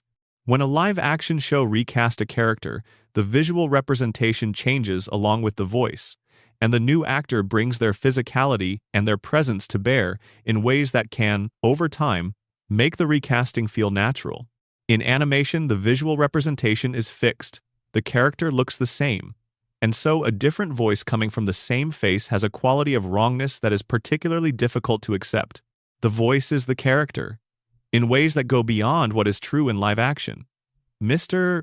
Burns is, to a significant degree, the specific quality of Harry Shearer's voice doing what it does with the character's sentences. Ned Flanders is, to a significant degree, the specific warmth and manic optimism of Shearer's performance. Removing those voices and replacing them with different voices would produce characters who looked the same but sounded different. And that dissonance would be present in every scene, in every line, for as long as the replacement lasted. The standoff lasted several months. It was conducted partly in public, partly in private, with statements released and retracted and clarified, and followed by counter-statements in the way of entertainment industry negotiations that have become more public than either side would prefer. Then, in the fall of 2015, a resolution was reached. Shearer returned to The Simpsons. The terms of the new contract were not fully disclosed, but the arrangement allowed for some degree of outside work while maintaining his commitment to the show. The precise shape of the compromise, what each side gave up and what each side retained, was not detailed in the public statements that announced the resolution. What was clear was that the departure had been averted and that the show would continue with Harry Shearer voicing the characters he had voiced for 26 years. The fan community's reaction to the resolution was, predictably, relief. The specific register of relief that comes from a crisis averted rather than a crisis resolved. The slightly uneasy sense that the thing that had almost happened had been very close to happening and might, under different circumstances or different personalities or different moments in the negotiation, have actually happened. The Harry Shearer crisis clarified something that the show's audience and production team had perhaps taken for granted for too long. The Simpsons had been on the air for more than 2 decades by 2015. The original cast, the 6 principal voice actors who between them voiced the main family and the most important recurring characters, had been together for the entire run. This was, in television terms, an extraordinary thing. Cast stability of that duration and completeness was essentially without precedent in a show that had been running as long as The Simpsons had been running. That stability had been maintained through a series of contract negotiations that were not always smooth. The salary history of The Simpsons cast is its own elaborate story, one that will be explored in a later section of this script, but the basic shape of it is that the cast had periodically renegotiated their contracts to reflect the show's extraordinary success, and those negotiations had not always been without tension. The Shearer crisis was different because it went public in a way that previous negotiations had not. It became a story that fans were following in real time, with each new statement and counterstatement tracked and analyzed. The uncertainty of the outcome was not something that was managed quietly behind closed doors and then presented to the world as a resolved fact. It was visible. People watched it unfold and worried about it. This visibility had effects beyond the immediate situation. It made the audience more aware of the fragility of the arrangements that made the show possible. The Simpsons had always seemed like a permanent feature of the television landscape, something that would always be there in the way that some cultural institutions simply always seem to be there. The Shearer crisis introduced a note of uncertainty that had not previously been so audible. The resolution of the crisis did not eliminate that note. It simply quieted it for a while. The voices of Springfield belong to specific human beings. Those human beings have their own needs and priorities and circumstances, and the arrangements that keep them together in the service of a fictional yellow town are never as permanent as they appear from the outside. Harry Shearer came back. Mr. Burns still says excellent in the specific register that belongs to Shearer's voice. Ned Flanders is still there next door. But for a few months in 2015, Springfield almost lost 7 of its most important residents, and the show was never quite as casually permanent seeming again.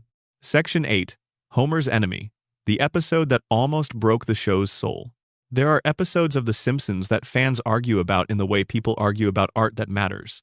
Episodes where the debate is not about whether the jokes landed, but about what the episode was trying to do and whether it was right to try it.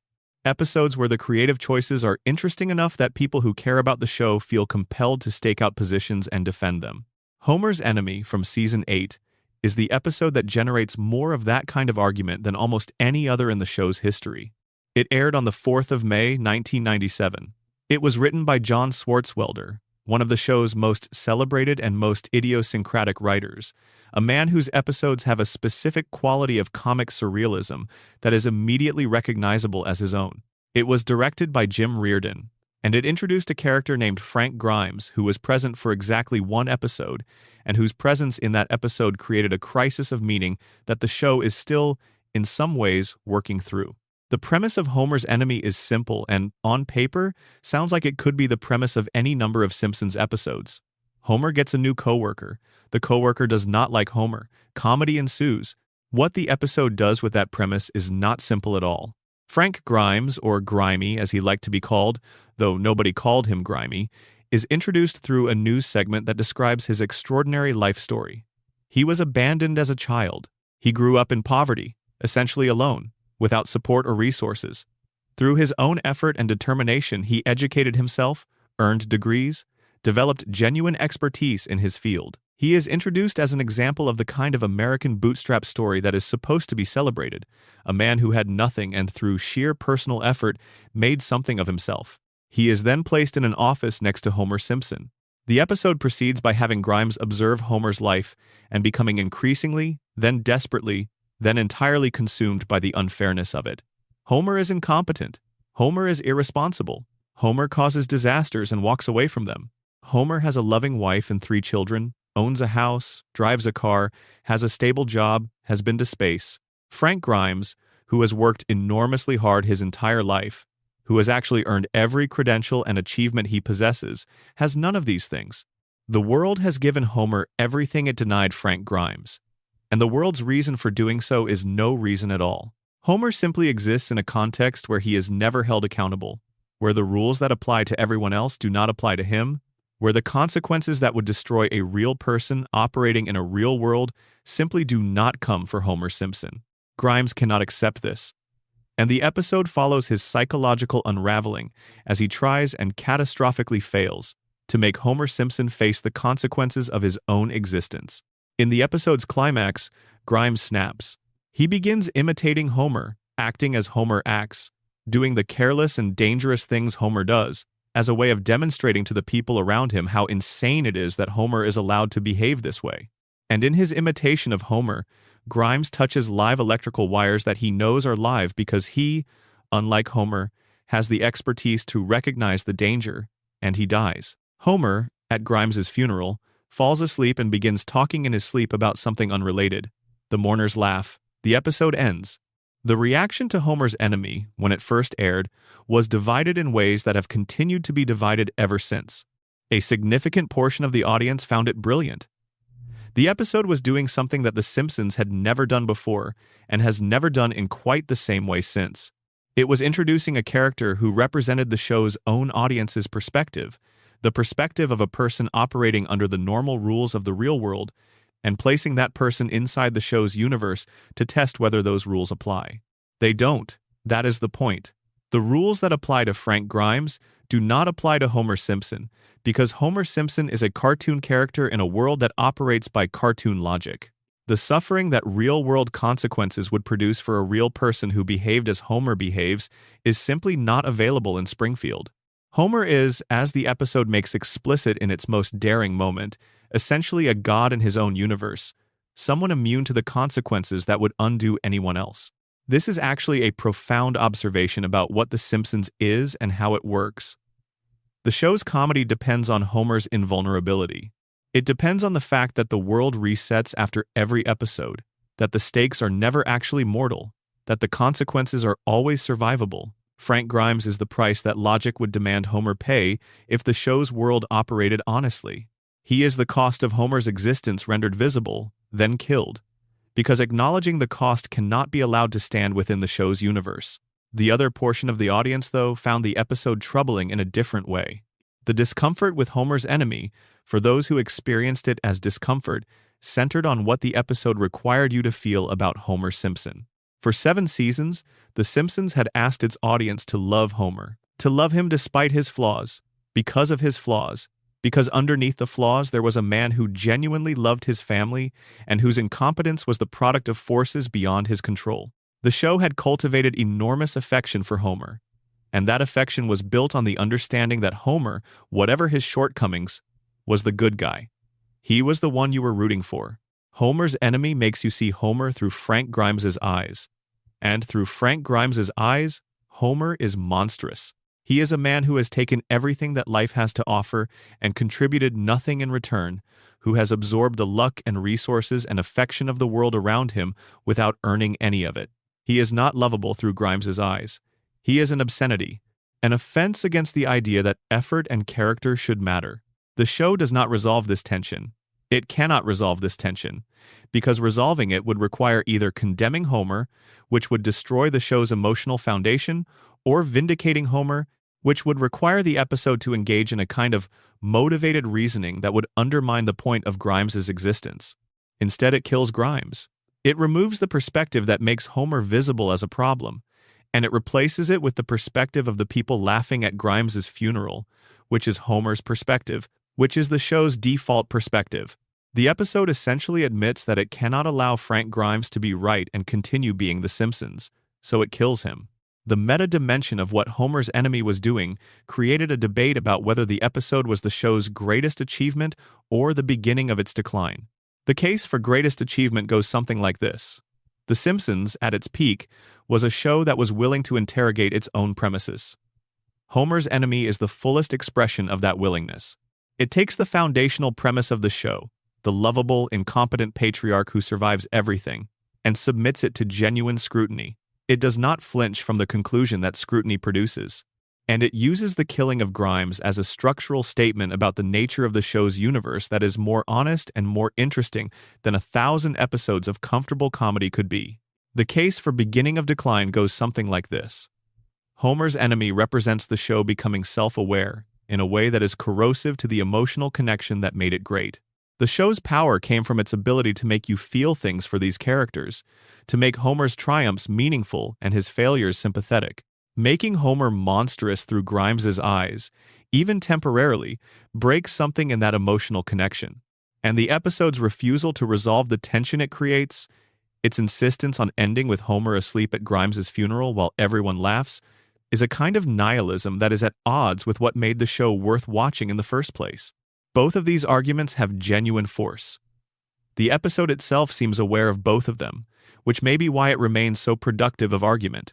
John Swartzwelder, who wrote it, has said very little publicly about his intentions. He has said very little publicly about anything, being famously reclusive even by the standards of a profession that tends toward introversion.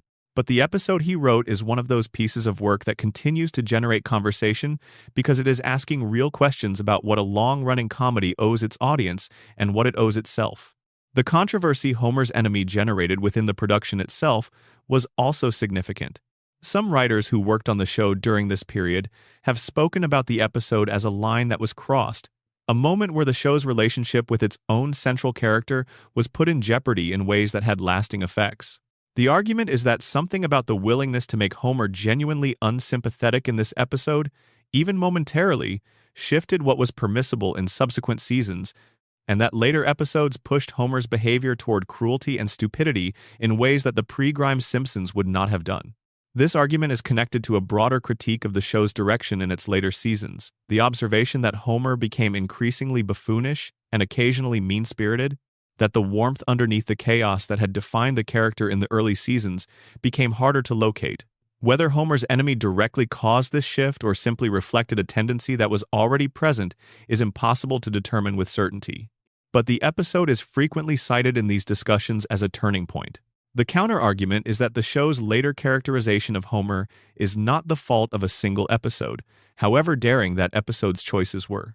The changes in Homer's characterization were the product of many decisions made over many seasons, and attributing them to Homer's enemy is too simple a causal story.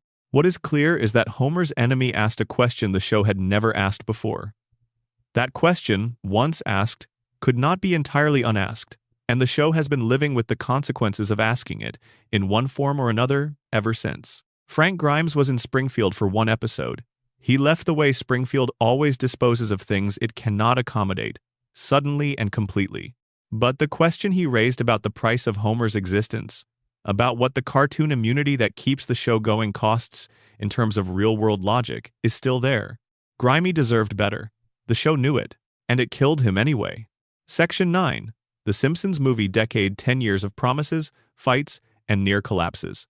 On the 27th of July 2007, The Simpsons movie opened in theaters and became the highest-grossing traditionally animated film of all time at that point, earning over $500 million worldwide against a budget of approximately $75 million. It was a massive success by any measure. Critics were warm, audiences were enthusiastic. The film delivered jokes and emotional beats, and a story that felt scaled appropriately to the theatrical experience. It was, in many respects, exactly what a Simpsons movie should be. What most people watching it in theaters that summer did not know was how close the film had come to never existing at all. The story of the Simpsons movie's production is a decade-long story of false starts, creative disagreements, contract disputes, near cancellations, and the sustained effort of a large group of people to make a single film while simultaneously continuing to produce the television show that was the reason the film was possible in the first place. It is, as making of stories go, one of the more grueling ones. The conversation about a Simpsons film began almost as soon as the television show became a hit. In the early 1990s, when The Simpsons was the most talked about show on television and merchandising had made the family into global icons, the question of a feature film was inevitable. Film studios approached Fox. The production received inquiries. There were early discussions about what a Simpsons movie would look like and whether one should be made. Matt Groening and the show's producers were resistant. The argument against doing a film, in those early years, was straightforward. The television show was the thing. It was what the audience had bonded with. Making a film meant taking something that worked in a particular format and trying to scale it to a different format with different requirements and different expectations. And the risk of doing that badly was real. There was also the question of what a Simpsons film would be, specifically. The television show worked because of its format. 22 minutes, episodic, able to reset between episodes, able to pursue any premise for its runtime, without commitment to long-term consequences. A film would require a story of feature length, 90 minutes or more, with a beginning and middle and end that felt commensurate with the theatrical experience. The Simpsons had never done that, and doing it well was not a straightforward creative problem. So, the film did not happen in the early 1990s. The conversations continued sporadically. Scripts were commissioned and abandoned. Ideas were developed and set aside. The film remained a theoretical future event, something that would happen eventually when the right script and the right moment and the right alignment of creative and commercial interests arrived. The right moment apparently took about 15 years to arrive. The serious development of the Simpsons movie began in 2001, with a writers' group assembled to work on the story. The group included some of the most experienced Simpsons writers still connected to the production, people who had been with the show for most of its run and who understood its characters and its world as well as anyone alive. What followed was, by most accounts, one of the more arduous development processes in modern animated filmmaking. The problem was the story. Not finding a story exactly. Finding the right story. The one that would justify taking characters out of the television format they belonged in and putting them in a theatrical film. The story that would feel like a Simpsons story while also being big enough, dramatically significant enough, to fill a feature film without feeling padded. Over the course of 6 years, the writers produced an extraordinary quantity of material, hundreds of pages of story ideas, character scenarios, plot outlines, scene drafts, versions of the film in which the family went to different places, faced different threats, had different kinds of adventures, scripts that were completed and then substantially revised or abandoned in favor of different approaches. Matt Groening has said in interviews that the number of jokes written specifically for the film, not all of which ended up in the finished product, was in the tens of thousands. The writing process was characterized by the same demanding standards that had defined the show at its best, but applied to a project with a much longer timeline and a much higher target. Alongside the creative development, the production of the film created financial and logistical pressures that were distinct from those of the television show. Animated feature films require a different kind of production infrastructure than animated television. The visual quality demanded of theatrical animation is substantially higher than what works on a small screen in people's homes. The Simpsons animation style, deliberately flat and somewhat crude in its television form, was going to need to be enhanced for the film in ways that would be visible on a large screen without losing the essential quality of the show's visual identity. This required hiring additional animation staff. It required developing the visual style in ways that had not been necessary for the television production. It required building, essentially, a parallel production that was running simultaneously with the television show, drawing on many of the same creative resources. The people responsible for the television show's weekly production were also, for much of this period, responsible for developing and refining the film. This created strain. The television show did not pause while the film was being made.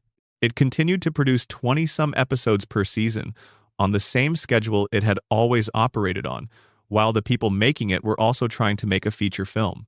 The strain showed in the film's development timeline. Projects that are estimated to take a certain amount of time tend to take longer when the people making them are also maintaining other significant obligations. The Simpsons movie, which had begun serious development in 2001, reached theaters in 2007. 6 years of development for a 90-minute animated film is a long time. There were moments during the development period when the film genuinely seemed to be in trouble. The story, as it was developed across multiple major revisions, was struggling with a fundamental tension. The Simpsons as a television show worked partly because the stakes were always manageable. Things went wrong and then they went right again. The family faced challenges and overcame them. The world reset. The tone was warm even when things were dark. A feature film, particularly one that was going to ask people to pay for tickets and sit in a theater for 90 minutes, seemed to require higher stakes, something more genuinely dangerous. Something that felt like it could not be resolved in the next episode because there was no next episode, there was just the movie. The solution the writers eventually found was a version of the story that put Springfield itself in danger, having the EPA encase the town under a dome in response to extreme environmental contamination. This gave the film its external threat, its large-scale visual set piece, and a through line that had thematic resonance with the show's own mythology about Springfield's relationship with its nuclear power plant and the environmental consequences of that relationship. But the film also needed to be about Homer in a personal way, to have an emotional core that was not just about saving the town, but about Homer's relationship with his family and specifically his failure to listen to the people around him. The film's central personal crisis is Homer's adoption of a pig that he becomes irrationally attached to, the pig's waste becoming the specific triggering event for the environmental crisis that leads to the dome. This is the Homer story that the film needed. The story of a man whose thoughtlessness and selfishness have real consequences and who has to genuinely reckon with them. Whether the film balanced the external spectacle and the internal family story well enough is a question fans have varying answers to. Most agree that it worked, that the film is a genuine success and a worthy addition to the Simpsons canon. Some feel that the family story gets lost in the spectacle at certain points, or that the film's conclusion resolves its conflicts somewhat too neatly. But the basic achievement of the film, 6 years of effort and struggle resulting in something that audiences and critics received warmly, is not in question. The aftermath of the film generated its own set of complications. The success of the Simpsons movie immediately raised the question of a sequel. Studios do not generally respond to $500 million successes by deciding not to make follow-ups. Fox was interested. The audience was interested. The creative team was presumably aware that they had just proved that a Simpsons film could work at the theatrical scale. And then, essentially, nothing happened. The sequel, as of the writing of this script, has not been made. The reasons for this are not entirely clear from the outside. What can be pieced together from various interviews and statements over the years is that the process of making the first film was exhausting enough that the appetite for immediately beginning an equally demanding process was limited. The creative team had poured enormous energy into the first film, and the prospect of doing it again, while potentially rewarding, was not something that came with obvious enthusiasm. There are also practical complications, the television show continued. The writers who would be needed to develop a sequel were still the writers responsible for the series, still running on the same demanding production schedule. Carving out the creative space for another feature-length project while maintaining the television production was the same problem that had made the first film take 6 years. Matt Groening has mentioned sequel ideas in interviews at various points, usually with the kind of careful vagueness that suggests the conversation is ongoing without being settled. Al Jean has been similarly non-committal. The sequel exists in a state of perpetual theoretical possibility, the kind of thing that might happen if all the circumstances aligned, and which has not happened because all the circumstances have not aligned.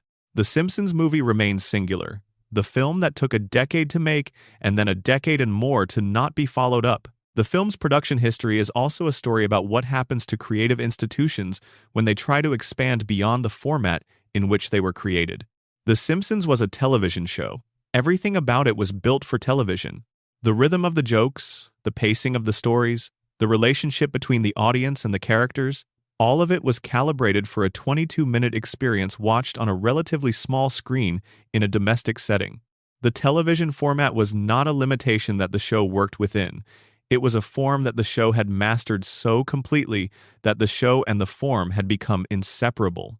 Making a film required the show to exist outside the form it had mastered. This was a creative challenge of a kind that the show had never faced before, and the 6-year development process was in part the record of the creative team working out what the show looked like when it was not the television show, what it could be and do and feel like when the constraints and affordances of the television format were removed. The answer they arrived at was, essentially, a very long Simpsons episode with higher production values and a bigger emotional swing. This is not a criticism. It is, arguably, exactly what a Simpsons film should be.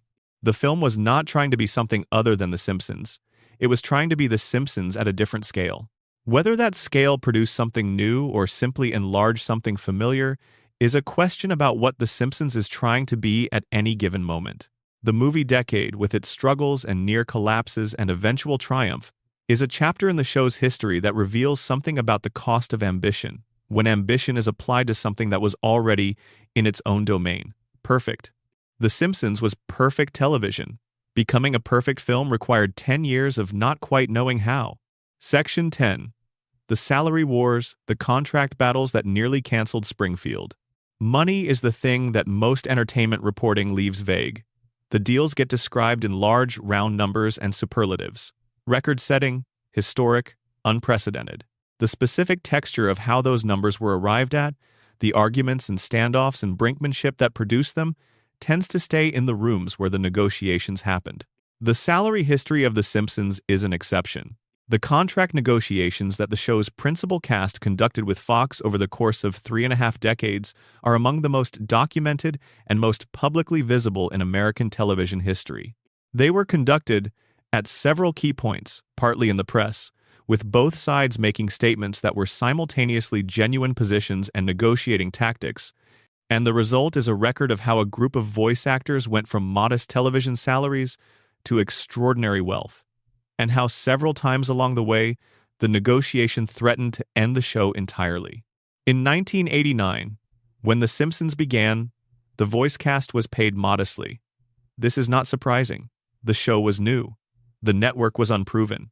Animated series did not have a track record of long-term success in prime time.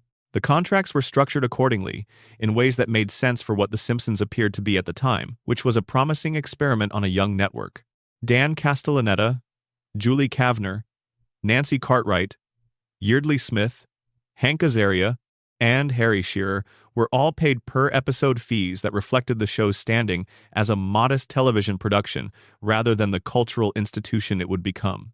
The specific numbers from those early contracts have not all been publicly disclosed, but they were not, by any measure, extraordinary. Then the show became the most watched program on the Fox network. Then it became a cultural phenomenon. Then it became merchandise that was generating hundreds of millions of dollars. Then it was renewed for another season and another, and the cast found themselves in a new situation. The first significant renegotiation happened in the early 1990s, as the show's success became undeniable. The cast negotiated upward. This is standard practice in television. Successful shows renegotiate. The cast's leverage increases as the show's success makes them harder to replace. Fox, recognizing that recasting the central voices of the most successful show on its network would be both creatively risky and publicly damaging, found terms that both sides could accept. This pattern repeated several times over the following years. Each new contract negotiation produced higher per-episode fees. The cast's compensation rose alongside the show's success, in a relationship that was not perfectly correlated but was roughly parallel. The negotiation that almost ended everything happened in 1998. By 1998, The Simpsons was approaching its 9th season. It had been the highest-rated show on Fox for most of its run. It had generated revenues for the network that were, by that point, difficult to overstate. The merchandising alone, the t-shirts and toys and home video sales and international syndication rights and licensing arrangements, had produced billions of dollars. The cast's per-episode fees, while substantially higher than they had been in 1989, were still not commensurate with the scale of the show's success, at least in the cast's view. The negotiation that followed was, by accounts from various parties, one of the more contentious in the show's history. The cast was negotiating collectively, presenting a unified position to Fox rather than negotiating individually. This collective approach was a deliberate strategy. The cast's leverage was substantially greater if it could be exercised together. Individually, any single voice actor could conceivably be replaced at some creative cost but without ending the show. Collectively, the prospect of recasting the entire main cast of a show that had run for 9 seasons was a different proposition. Fox pushed back. The network argued that the cast's demands were unreasonable, that the compensation being sought was not sustainable, that the numbers were too high relative to what animated voice work commanded in the industry generally. The cast's counter-argument was that The Simpsons was not a typical animated production, and that the value created by their specific performances was not comparable to typical animated voice work. Dan Castellaneta's Homer Simpson had a specific quality, a character that had been built over 9 years of performance, that was not generic voice acting. The same was true of Julie Kavner's Marge, of Nancy Cartwright's Bart, of Yeardley Smith's Lisa. The standoff lasted long enough to be genuinely concerning. There were reports, some specific and some vague, about what would happen if the negotiation failed. The possibility of cancellation was raised. The possibility of recasting was raised. Neither was presented as the preferred outcome, but both were presented as possible outcomes if the negotiation did not reach resolution. The resolution, when it came, was a significant increase in per-episode compensation for the cast. The specific figures were reported at the time as approximately $125,000 per episode per actor, which for a 22-episode season worked out to approximately $2.75 million per actor per year. This was, at that point, a record for voice acting on a television series. The negotiations continued to escalate over the following years. In 2004, another major renegotiation produced another significant increase. In 2008, yet another negotiation pushed the per-episode fees higher still, with reported figures approaching $300,000 per episode per actor. Each negotiation had its moments of public tension, its stated positions and counterpositions, its carefully worded statements about what each side needed from the arrangement. Each negotiation was also, underneath the public maneuvering, a conversation about the future of the show, about how long it would continue, about what the relationship between the cast and the network would look like going forward. By 2011, the per-episode fees had reached a level that Fox began to suggest was making the show financially unsustainable at its current episode count. The network proposed a cut in per-episode compensation. The cast and Fox entered a negotiation that was, by multiple accounts, one of the most difficult in the show's history. Fox framed the issue as an existential one for the show.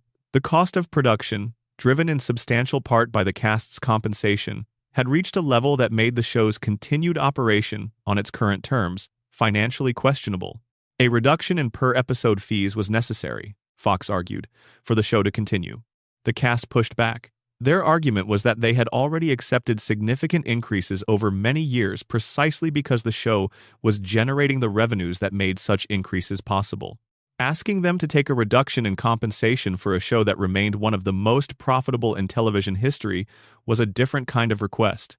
The 2011 negotiation was the first time that the specific possibility of cancellation was discussed in a fully public way, with statements from both sides that made clear the outcome was genuinely uncertain. Al Jean, the showrunner, was quoted acknowledging that the show might end if the financial situation could not be resolved. This was not a negotiating tactic framed as a threat. It was a statement that appeared to reflect genuine uncertainty. The economics of the show, as Jean described them, were such that the existing compensation structure was creating losses that the network was not willing to sustain indefinitely. The cast, for their part, signaled willingness to discuss the situation without accepting the premise that reductions were necessary. They were not, in public statements, refusing negotiation. They were contesting the characterization of the show's financial situation as one that required them to accept less. The resolution involved a reduction in per-episode fees that was offset by an arrangement giving the cast a small share of the show's back-end revenue, specifically its profits from syndication and other distribution. This was a structural change that gave the cast a stake in the show's long-term performance rather than a pure per-episode fee arrangement. The specific terms were not fully disclosed, but the arrangement was widely described as acceptable to both sides and as preserving the show's ability to continue. The 2020 negotiations, conducted against the backdrop of a changed cultural conversation about representation in entertainment, produced a different kind of controversy. Hank Azaria's decision to step back from voicing Apu and other characters was, as discussed in an earlier section, partly about the specific criticism those characters had attracted. But the broader question of whether voice actors should voice characters of different ethnic backgrounds was also a conversation that was happening across the industry, and The Simpsons was not immune to it. Several voice actors who provided recurring voices on the show in addition to the regular cast stepped away from certain characters during this period. The show undertook a broader review of its casting practices. The specific terms of how this played out were handled largely without detailed public disclosure, but the general direction was toward a reconsideration of long-standing conventions about who voices whom. This produced a different kind of financial and logistical conversation.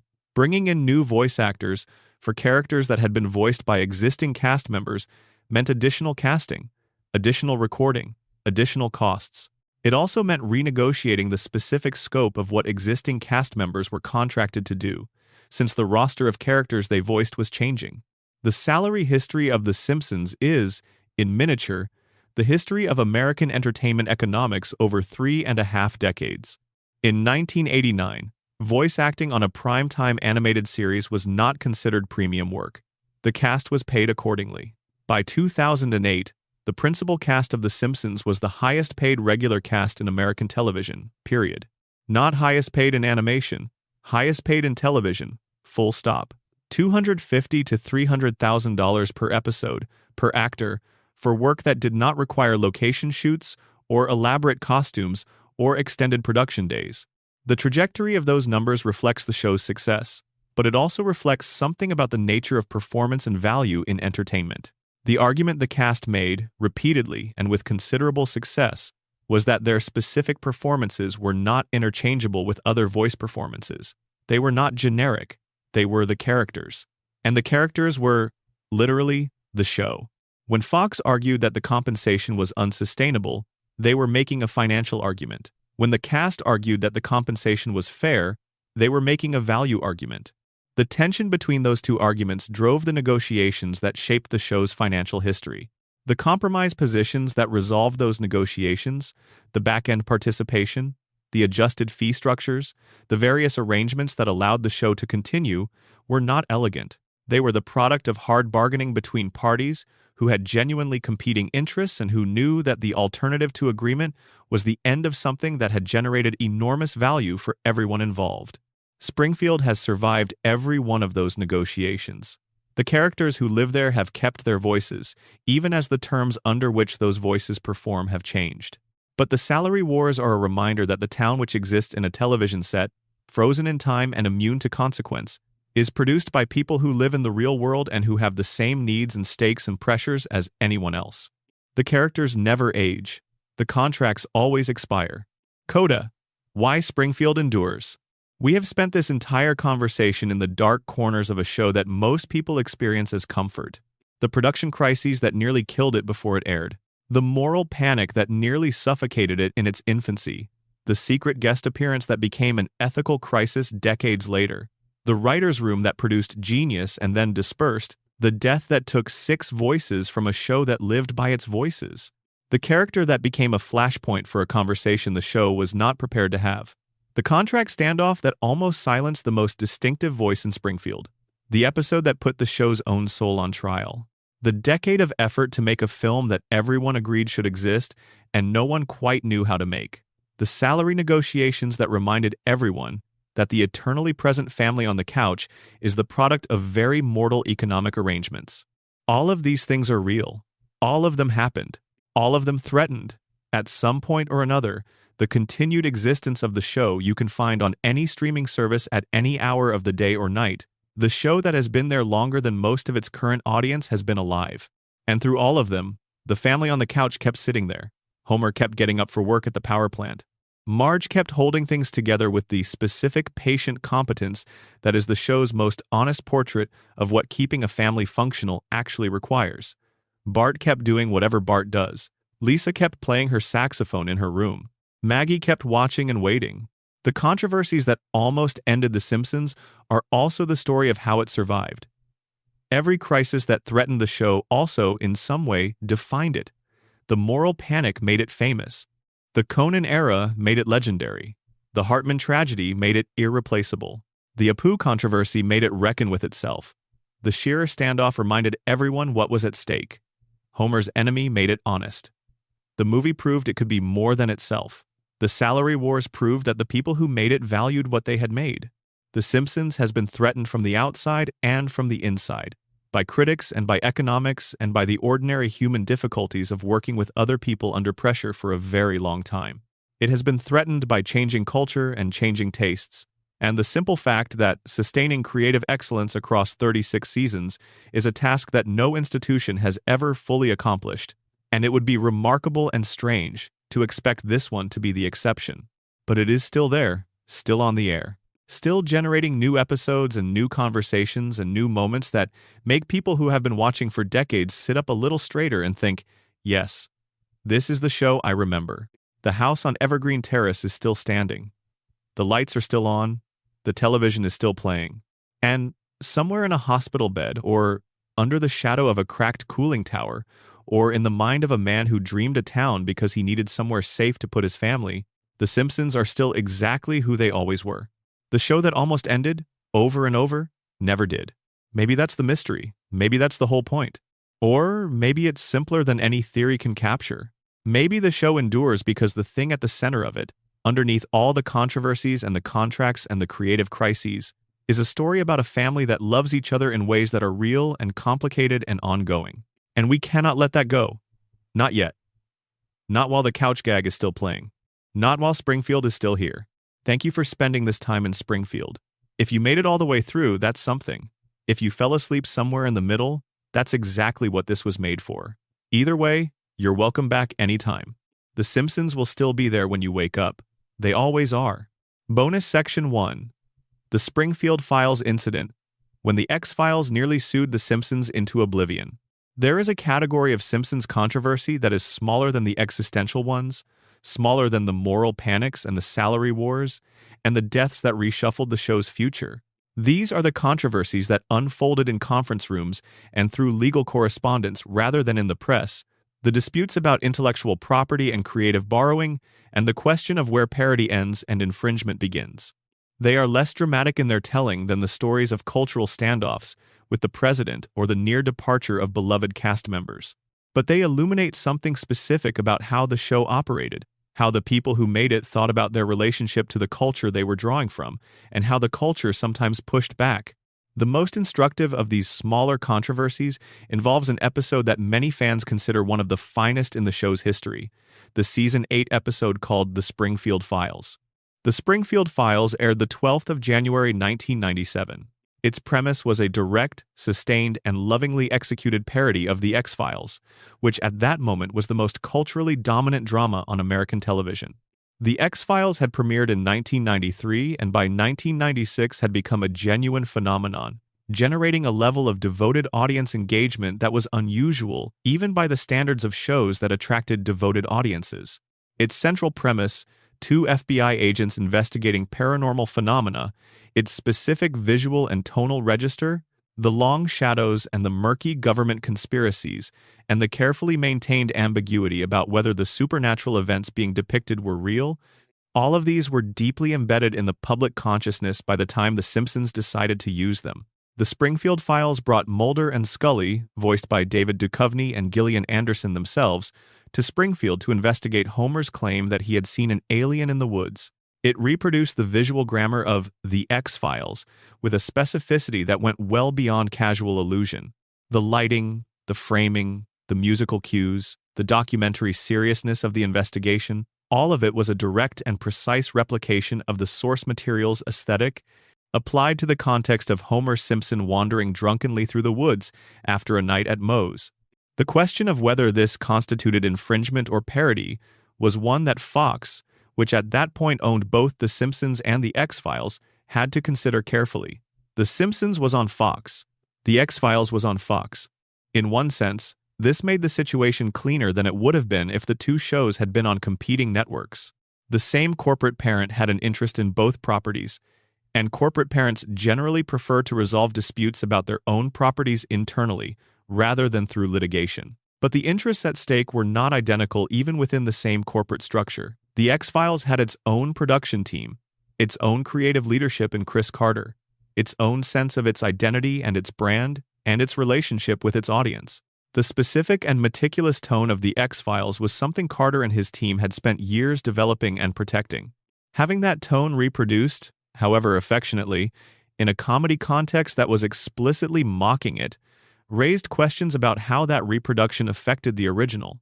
The resolution came through the kind of negotiation that these situations typically produce when both parties are operating in good faith and have incentives to reach an accommodation. The guest appearances by Duchovny and Anderson were part of the outcome, transforming what could have been a purely parasitic relationship between the parody and the original into something more collaborative. By having the actual stars of The X-Files participate in the episode, the production acknowledged the source material in a way that the source material's representatives could accept. The episode is, by any measure, a success. It manages to be both a loving tribute to and a sharp parody of its source, maintaining affection for the thing it is mocking while still finding the comedy in the distance between the serious paranormal investigation and the Springfield context it has been dropped into. The reveal that the alien Homer saw was actually Mr.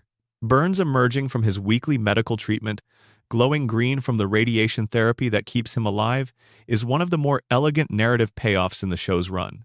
It transforms what had been a genre parody into something that connected to the show's own internal mythology, giving the joke a depth that made it more than just a reference. The near miss with legal complications over the episode was handled quietly enough that most viewers were never aware of it. But it was real, and it was a preview of the kinds of conversations that the show would have with increasing frequency, as its habit of mining the cultural landscape for material made it a recurring presence in intellectual property discussions. The Simpsons has always borrowed, from film, from music, from literature, from other television shows, from advertising, from sports, from politics. The borrowing is central to what the show is and to how it creates meaning through the recognition it provokes in its audience. An episode like The Springfield Files works because the audience knows The X-Files, because the specific things the episode is doing with the source material are visible against the background of the source material. Without the borrowing, there is no comedy. The legal framework that governs this kind of borrowing, the doctrine of parody as protected expression, was reasonably well established by 1997, but was not without its complications and ambiguities. The show navigated those complications mostly successfully across its run. The Springfield Files was one of the moments where the navigation was more complicated than it appeared, and where the outcome, the collaborative transformation of a potential dispute into a guest appearance, was a model for how the show preferred to handle these situations when it had the option. Bonus Section 2. The Sideshow Bob Problem. when a beloved character's real-world views complicated his screen legacy. Kelsey Grammer has voiced Sideshow Bob since the character's first appearance in Season 1, and he has done so with a commitment and a specific quality of theatrical villainy that has made the character one of the most beloved recurring figures in the show's history. Sideshow Bob, whose full name is Robert Underdunk Terwilliger Jr., is a formally educated, culturally refined, deeply theatrical murderous sociopath who has spent the majority of the show's run attempting to kill Bart Simpson for getting him arrested in the first season. He quotes Gilbert and Sullivan. He has a Gilbert and Sullivan operetta devoted to him, or rather an episode structured as an operetta in which he sings the entirety of the Major General's song from The Pirates of Penzance. He has a Harvard degree, a family of similarly educated and similarly murderous relatives, and a specific kind of pomposity that is both his defining character trait and his most reliable comic vulnerability. His plans are elaborate, his executions are theatrical, his failures are catastrophic, and his resilience in the face of those failures is one of the show's longest-running running jokes. Grammer brings to the character a specific quality that is difficult to separate from his work on Frasier, which overlapped with his Simpsons appearances through most of the 1990s. The precise articulation, the theatrical confidence, the specific kind of intelligence that expresses itself through elaborate rhetorical construction, these are qualities that Grammer carries between both characters while keeping them distinct enough to function separately. The complications surrounding Grammer's association with Sideshow Bob emerged from a different direction than most guest star controversies. Grammer is politically conservative in ways that he has expressed publicly and with some consistency over the years. He has attended Republican national conventions. He has been photographed with Republican politicians.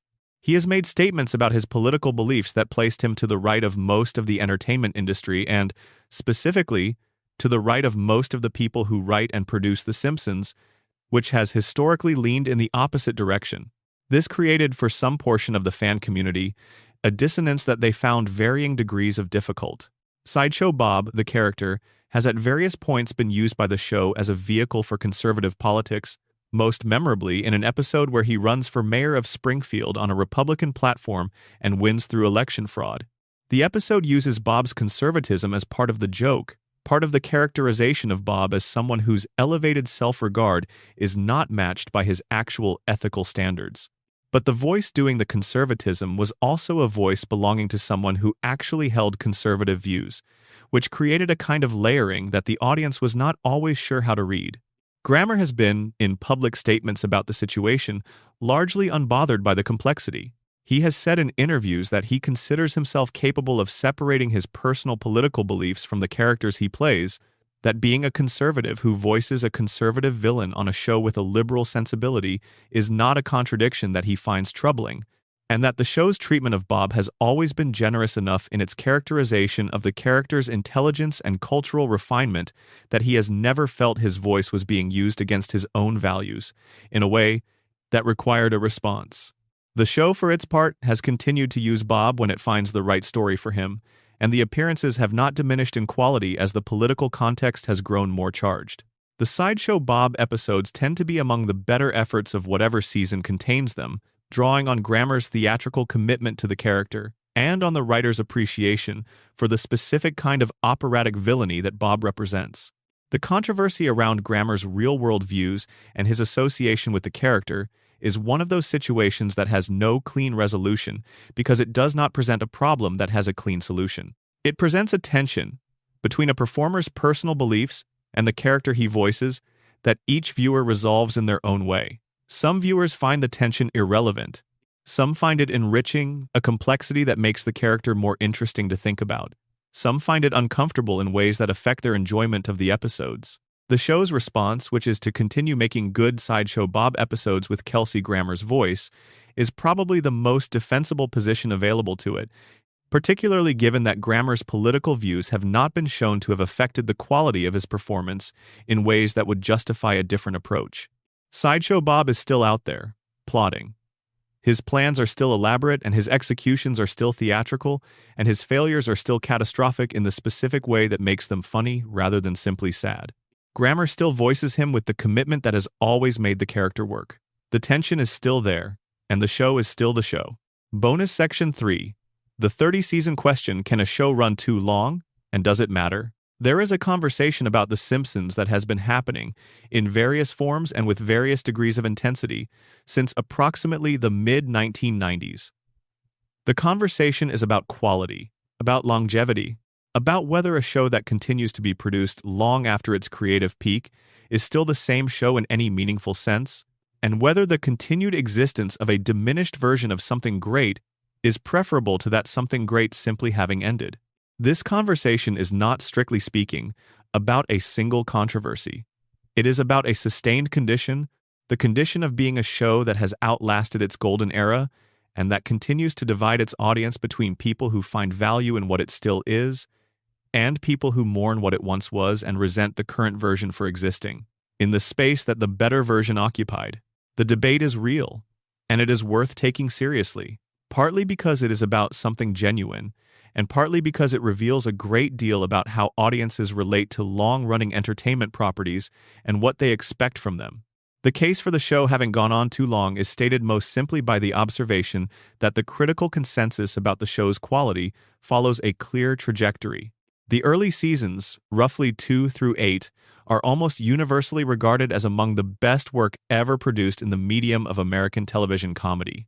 The period from season 9 through approximately 15 is regarded as uneven, producing occasional brilliant episodes but lacking the consistency that had characterized the golden era. The seasons beyond 15 are regarded by a majority of the show's longtime fans as a prolonged decline, producing work that is watchable and sometimes funny, but that operates at a level substantially below what the show once achieved. This is not a marginal view, it is the dominant view. The view that most people who have watched the show for a long time and who care about it reach eventually, with varying degrees of reluctance. The show's creative peak was real and it passed, and what came after is not the same thing, even when it is on the same screen with the same voices and the same characters. The case against this view, or the more nuanced version of it, begins by questioning whether the comparison is fair. The show at its peak was operating in a specific context, a specific cultural moment, with a specific set of people in specific creative positions, and asking the show at season 28 to replicate that context is asking it to do something that is structurally impossible.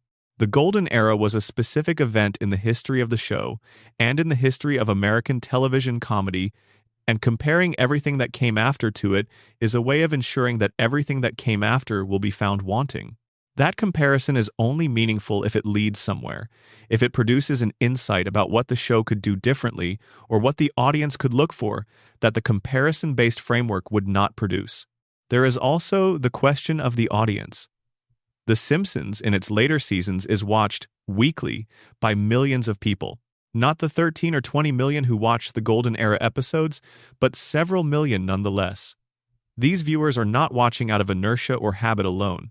They are finding something in the show worth watching.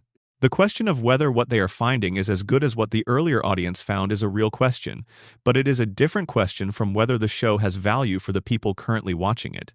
The controversy around the show's longevity peaked, in terms of public conversation, sometime around the 10th or 12th season, when the difference between the current episodes and the early ones had become large enough to be impossible to ignore, but the show's continued cultural prominence meant that the conversation had to happen in public rather than in private.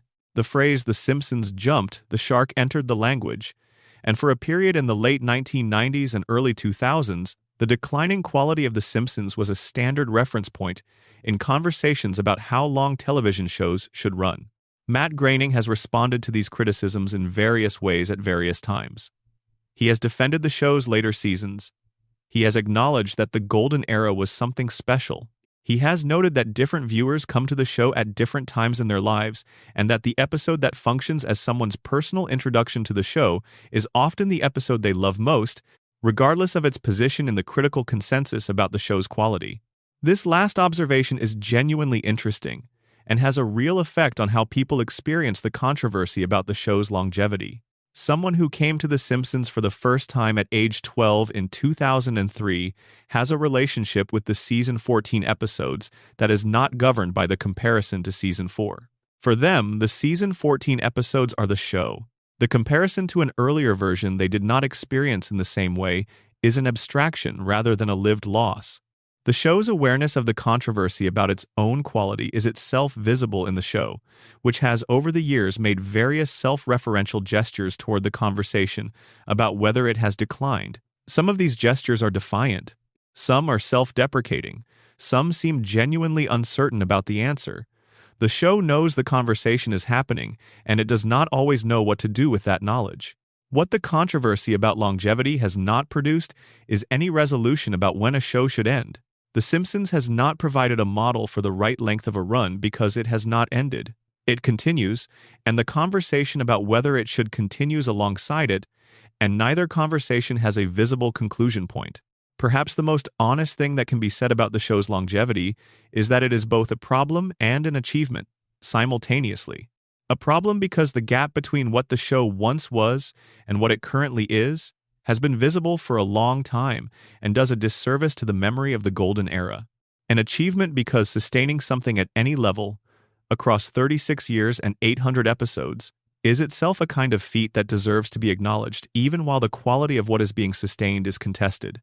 The show goes on. People watch it. Some of them are watching it tonight, as you fall asleep somewhere in the long middle of its existence, finding in it whatever they need to find. That is not nothing. It may not be everything it once was, but it is not nothing. Bonus Section 4. The Treehouse of Horror Fights when the Halloween episodes became a battleground. Every October, for 35 years, The Simpsons has produced a Treehouse of Horror episode. These are the Halloween specials, the anthology episodes that operate outside the show's normal continuity and allow the writers to do things that the regular format would not permit. Characters die. Characters become monsters.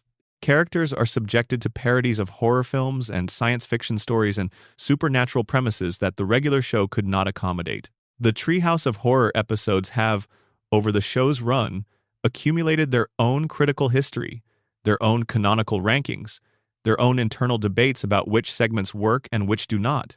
They are among the most discussed episodes in the show's fan community, partly because they are annual events that provide a natural opportunity for comparison, and partly because the anthology format makes it easier to assess individual segments than it would be to assess a single unified narrative. What is less publicly discussed is the extent to which the Treehouse of Horror episodes have been, throughout the show's run, a source of internal conflict about content, about how far the show should be willing to go in its horror and dark comedy segments, about what relationship the specials should have with the show's core emotional identity, and about whether the freedom the specials represent is being used well or being wasted. The early Treehouse of Horror episodes were genuinely unusual pieces of television. They were darker than the regular show, more willing to sit with genuine horror rather than resolving it into comedy, more comfortable with the idea that things could end badly for the characters without the reset that the regular format depended on. The segment in which the family is turned into advertisements that must be destroyed to save Springfield, the parody of The Shining in which Homer's cabin fever violence against his family is played with a directness that the regular show would not have approached, the segment in which Bart and Lisa wish things into and out of existence with the kind of escalating, consequence-free power that creates genuine unease, these were all operating in a register that the regular show was not equipped to inhabit. The debates about content in these specials have taken different forms at different times in the show's history. In the early seasons, the question was whether the specials were too dark, whether the violence and the horror were appropriate for what was still broadly conceived as a family entertainment property.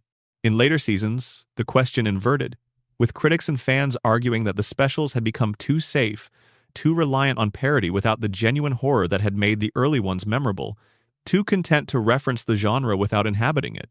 The writers have responded to these criticisms in ways that vary across seasons and leadership teams. Some Treehouse of Horror episodes have consciously tried to push the darkness back into the frame, to find the genuine unease that made the early specials distinctive. Others have leaned more heavily into the parody mode that the specials had developed as they continued, treating them as vehicles for movie references rather than for original horror premises. The argument about what the Treehouse of Horror episodes should be is, in miniature, the argument about what The Simpsons should be in its later seasons, which is to say that it is an argument about whether the show's identity is best served by trying to recapture the qualities that made it great in its peak years, or by accepting that it has become a different kind of show, and developing the best version of that show rather than an imperfect, approximation of the one it used to be. The specials continue to be made. They continue to be discussed and debated. They continue to be, in certain years, among the most interesting things the show produces. And they continue to be evidence of a production that has not resolved after 3.5 decades. The question of how much freedom is the right amount of freedom and what the freedom the specials represent should be used to do. Bonus Section 5. The guest star economy. How celebrity cameos became both the show's greatest strength and its most criticized habit. In the beginning, guest stars on The Simpsons were rare enough to be genuinely notable. The first few seasons of the show featured guest voices with a selectivity that reflected both the show's uncertainty about whether it would continue to exist and its developing sense of what guest appearances were for. When a celebrity appeared in those early seasons, it meant something specific. It meant that the show had found a way to use a real person's presence that served the story rather than simply decorating it. It meant that the episode was built around what the guest could do, rather than around the fact of their being there. Michael Jackson's uncredited appearance in the Season 3 premiere was the ultimate expression of this philosophy, a guest appearance so built into the episode's premise and so inseparable from what made the episode work that removing the guest from the equation would have left nothing. The episode was not designed to showcase Michael Jackson. It was designed to use the idea of Michael Jackson and the specific qualities of his voice and persona in service of a story about loneliness and friendship and the small, particular kindnesses that people can offer each other. As the show's cultural prominence grew, the demand for guest appearances grew with it. Being on The Simpsons became a cultural marker, a way of signaling relevance and a certain kind of comedic credibility that was not available from most other platforms. The show could attract essentially anyone who was willing to be there, and an increasingly wide range of people were willing to be there. The shift in how the show used its guests is something that fans who watched closely across the transition could observe in real time. The early guest appearances were, with notable exceptions, carefully integrated. The celebrity presence was motivated by the story. The guest was there because the episode needed someone who could do what that person could do, and the episode was designed to make use of what that person could do. The later guest appearances were often motivated by the guest's availability and cultural prominence rather than by the story's specific needs.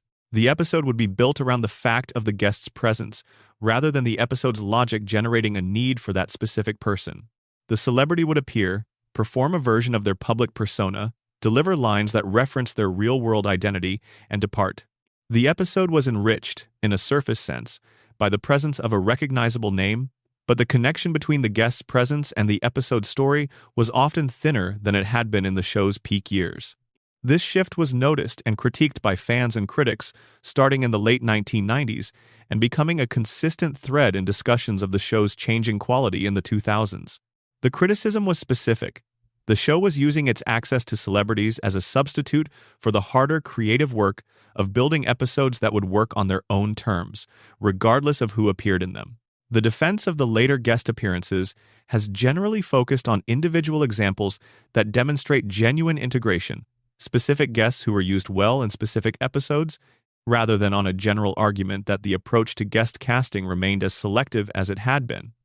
This defense is reasonable as far as it goes, but it concedes the broader point that the selectivity had changed. The guest star economy of The Simpsons is a specific instance of a more general pattern in long-running entertainment properties, where access that was once used carefully becomes used more liberally as the property's prominence makes access easier to obtain, and as the institutional incentive to use the access for its own sake rather than for specific creative purposes becomes stronger. The show did not become cynical about its guests in any simple sense, but it did become less strict about the relationship between the guest and the story, and the result was a body of guest appearances across the show's run that is enormously varied in quality and integration. The early ones, the ones that the show's creative philosophy at its peak demanded, remain models of how celebrity cameos can be done well. The later ones are, on the whole, something else. Something that worked differently and that served different purposes and that satisfied different audiences in different ways. Whether those later purposes and those different satisfactions are the ones that the show should have been serving is a question that the show's history does not answer cleanly. Bonus Section 6. The Animation Evolution Wars, when the show changed how it looked and half the audience noticed. In 2009, The Simpsons switched to high-definition production. This is a fact of the show's technical history that sounds, stated plainly, like a routine industry upgrade. Television was moving to high definition across the board. The Simpsons, which had been produced in standard definition for its entire run, needed to move with the medium. The upgrade happened. The show continued. What is there to say about that? More than you might expect, as it turned out. The transition to high definition was not simply a matter of upgrading the camera equipment or adjusting the broadcast specifications. It required fundamental changes to the show's visual approach because the visual language that had been developed across 20 seasons of standard definition production was calibrated to the tolerances and limitations of standard definition. Character designs that read clearly at SD resolution had to be reconsidered for HD. Backgrounds that worked at lower resolution needed to be rebuilt at higher resolution. The entire visual grammar of the show was subject to review. The result, when Season 20 premiered in HD, was a version of The Simpsons that looked visibly different from everything that had come before it. The colors were different, slightly brighter and more saturated in ways that changed the emotional register of the visual experience. The line quality was different. The level of detail in backgrounds and incidental elements was higher. The characters moved somewhat differently in ways that were hard to specify precisely, but that accumulated into a visible overall difference. A portion of the fan community did not like this. The dissatisfaction was not primarily aesthetic, or not primarily aesthetic in a simple way. The visual style of the early Simpsons was not, by objective technical measures, sophisticated. It was rough in specific ways that were the product of budget constraints and production limitations. But those roughnesses had become part of the show's identity, part of what watching The Simpsons felt like as a sensory experience. Changing them, even improving them in technical terms, changed what the show felt like in ways that some viewers found disorienting. This is a version of a phenomenon that is common in long-running entertainment properties when production upgrades are made.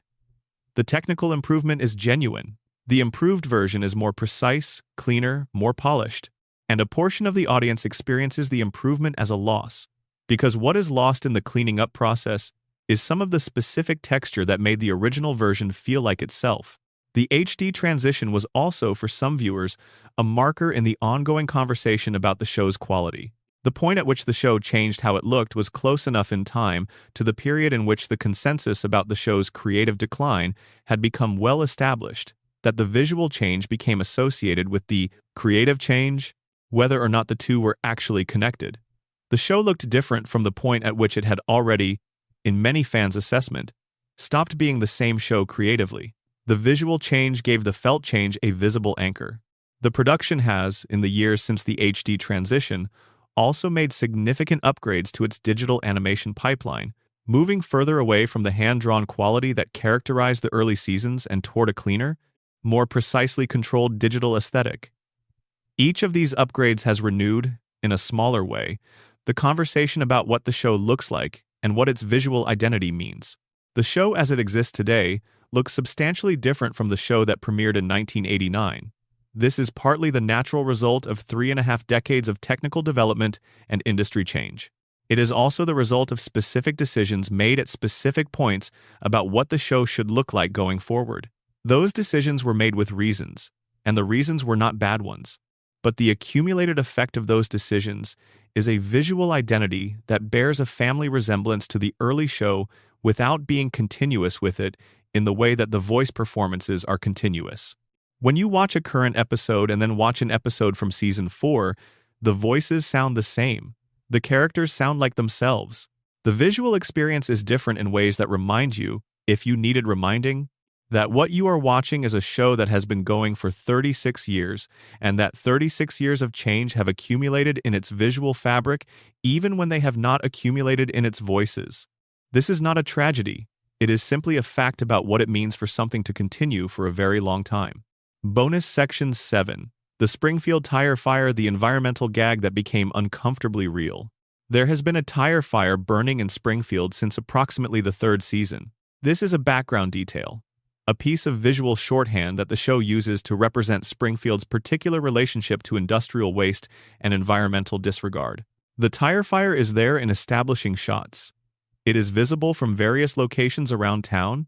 It has been burning for as long as the show has been depicting the Springfield skyline in any detail.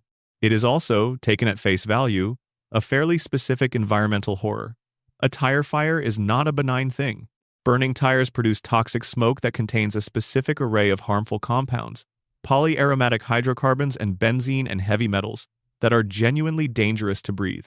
A tire fire of significant scale, burning in proximity to a residential and commercial area, would be a serious public health concern that would normally trigger response from environmental agencies and public health authorities.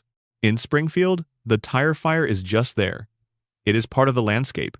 It has presumably been burning since before any current Springfield resident can remember, and it will presumably continue burning after they are all gone, a permanent feature of the town's atmospheric character, alongside the steam from the nuclear plant's cooling towers and whatever the river is doing downstream from the plant's discharge point. The Springfield tire fire became, in an uncomfortable way, more specifically resonant when a series of real-world tire fire incidents in American communities in the late 1990s and early 2000s received significant news coverage. Communities near tire fires, communities dealing with the specific consequences of large-scale tire storage facilities that had ignited, found that the reality of what they were experiencing was in several respects worse than the casual background detail version of it that The Simpsons had been using for years. The show's writers were aware of this. The awareness is visible in a few episodes from the late 1990s that engage more directly with the environmental implications of the tire fire, rather than simply using it as visual texture. These episodes are not always among the show's best, but they demonstrate a willingness to notice that the gag had accumulated a specific real-world weight that it did not have when it was first deployed. The broader point the tire fire illustrates is about the relationship between The Simpsons and the environmental themes it has been exploring since the first season. The show has always been environmentally conscious in a way that is visible but not always foregrounded. The nuclear plant and its violations, the tire fire, the various instances of industrial waste appearing in unexpected places, the three-eyed fish, all of these are not simply background gags. They are consistent evidence of a creative team that had a specific view about the relationship between industrial capitalism and the environments it operates in, and that found the animated comedy format a useful vehicle for expressing that view. The view is not subtle, and it has not aged badly. If anything, the environmental commentary embedded in the show's visual landscape and in its ongoing depiction of the nuclear plant and Mr. Burns's management of it has become more rather than less pointed as the decades have passed, and the real-world consequences of the attitudes the show was satirizing have become more visible. Springfield's tire fire is still burning. It has been burning for 30-some years on screen, and it will presumably continue until either the show ends or the tire fire becomes a plot point, neither of which appears to be imminent. In the meantime, it is there every time you see the Springfield skyline, a small, persistent reminder that some things in the show's background are not background at all. Bonus Section 8, the music question, why the show's relationship with its own songs has always been contentious. The Simpsons is, in ways that are not always fully appreciated, a musical show.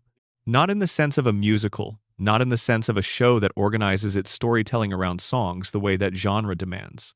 But across 36 seasons, the show has produced an extraordinary quantity of original music, from the full orchestral score that Danny Elfman provided for the main title theme and the show's incidental music, to the show-stopping comedy songs that have appeared across hundreds of episodes, to the elaborate musical sequences that constitute some of the show's most formally ambitious moments. The musical ambition of the show was visible from early on. The episode where Homer joins a barbershop quartet and the group achieves unexpected international success is a musical production number with the scale and craft of a genuine variety special.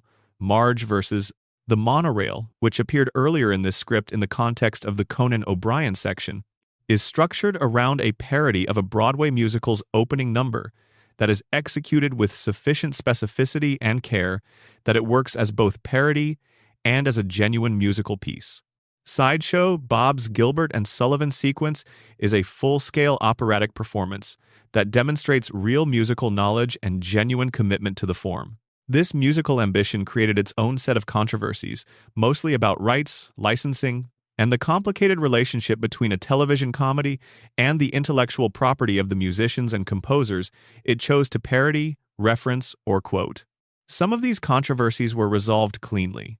The show developed relationships with music publishers and composers that allowed it to use and reference music in ways that were cleared and compensated appropriately. The specific mechanism of how the show navigated music rights is largely invisible to the audience, which is how it should be when the mechanism is working. But there were also instances where the music-related decisions were more fraught, where the relationship between the show and the music it wanted to use created complications that affected the finished product in visible ways. The most commonly noted of these involves the home video and streaming releases of episodes that contained licensed music in their original broadcast versions. When the show was first released on DVD, and later when it was made available on streaming platforms, some episodes had their original music replaced with substitutes.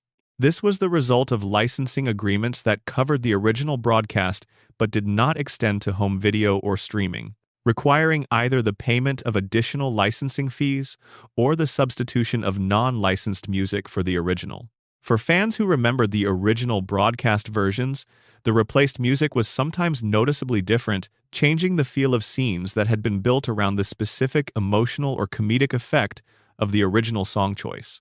This created a body of complaints about the fidelity of the home video and streaming versions to the show as it originally aired, complaints that were specific and well-founded, even if they were not resolvable within the existing licensing framework.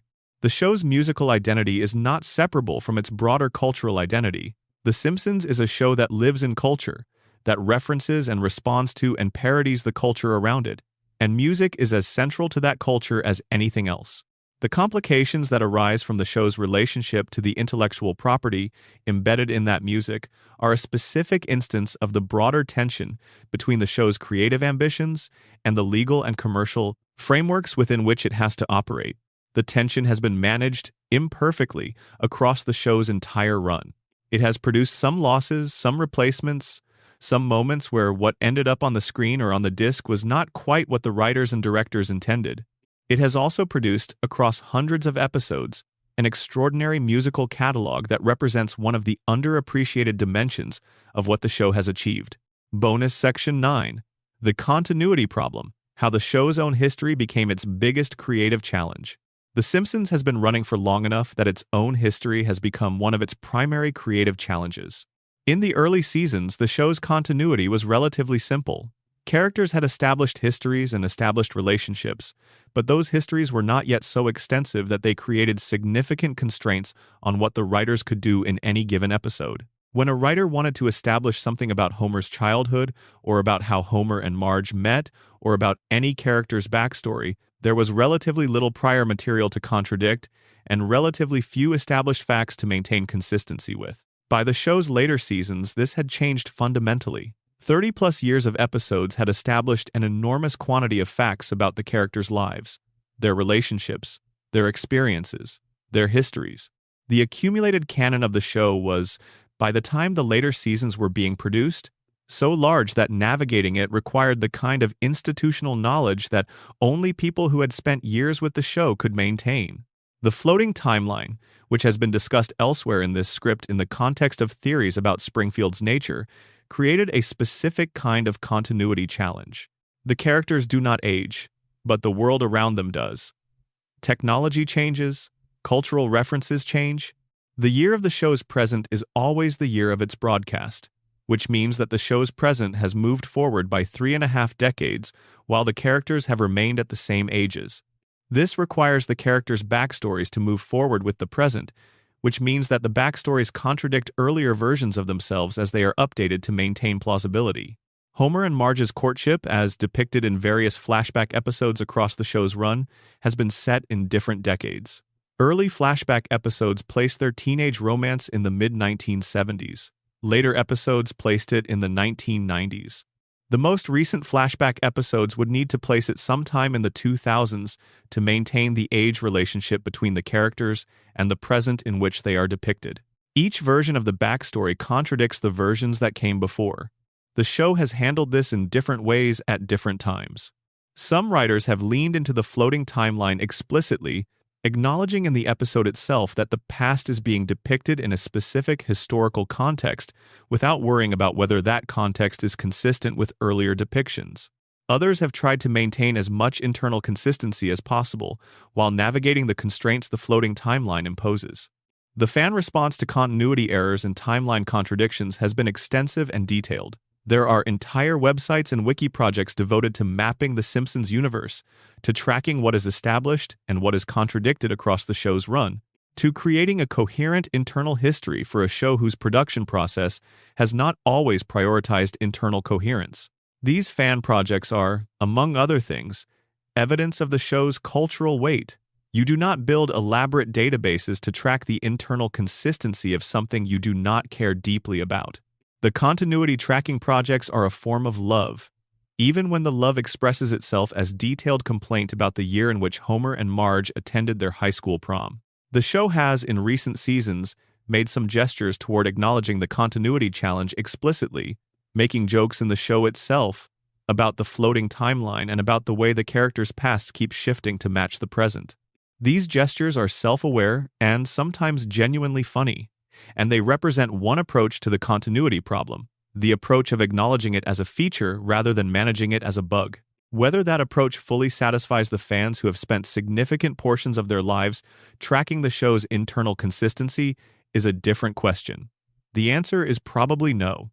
But the question of whether the show should prioritize internal consistency over its other creative priorities is one that the show has resolved, implicitly, in favor of the other priorities. The characters do not age because aging them would change what the show is in ways the show is not willing to change. The backstories shift because maintaining backstory consistency across 36 years of a floating timeline is impossible. And the fans who notice and document the contradictions are, in a specific way, doing the work of caring about the show that the show itself has decided it cannot fully do. Extended coda. The thing that keeps Springfield standing. We have covered a lot of ground tonight. The waiting room where a family was invented. The moral panic where a president compared a cartoon to a Depression-era drama. The secret recording sessions where the biggest pop star in the world performed under a false name. The writer's room that produced genius and dispersed it into the broader world of American comedy. The voice that belonged to characters that could not survive his absence. The character whose representation had caused harm the show had not been willing to see. The standoff that threatened 6 voices simultaneously. The episode that diagnosed the show's own premise and could not survive acknowledging what the diagnosis revealed. The decade of effort to make a film. The salary negotiations that reminded everyone that Springfield's permanence was purchased rather than inherent. And then the smaller stories.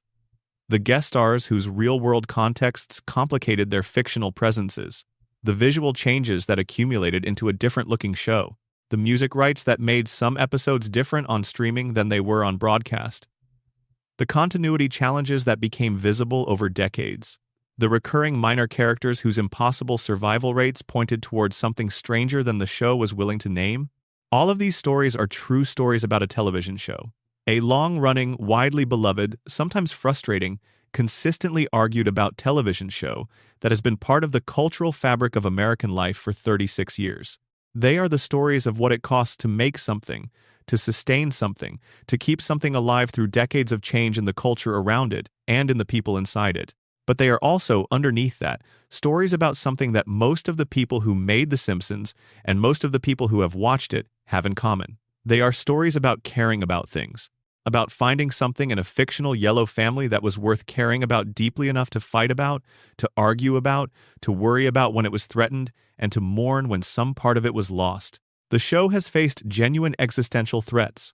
The production crises of the first season, the advertiser pressure during the Bart panic, the Phil Hartman tragedy, the Harry Shearer standoff, the salary war of 2011. Any of these, under slightly different circumstances, could have ended The Simpsons.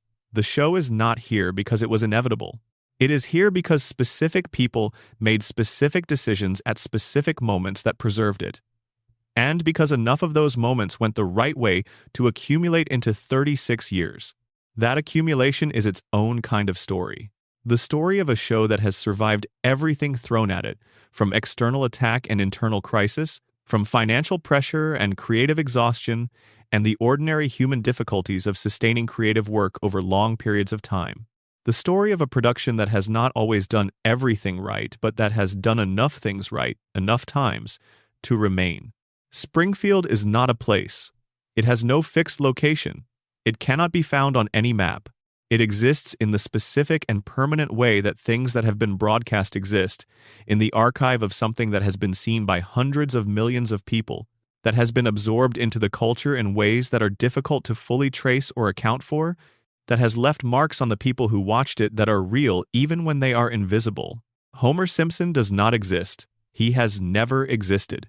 He is a drawing, a series of drawings, a set of lines on a sequence of frames, given a voice by a man named Dan Castellaneta who has been inhabiting those lines for 36 years.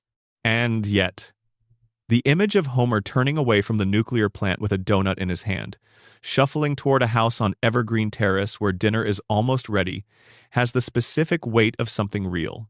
The image of Marge standing at the kitchen window in the evening light, patient with a patience that is not passive but earned, has the weight of something real.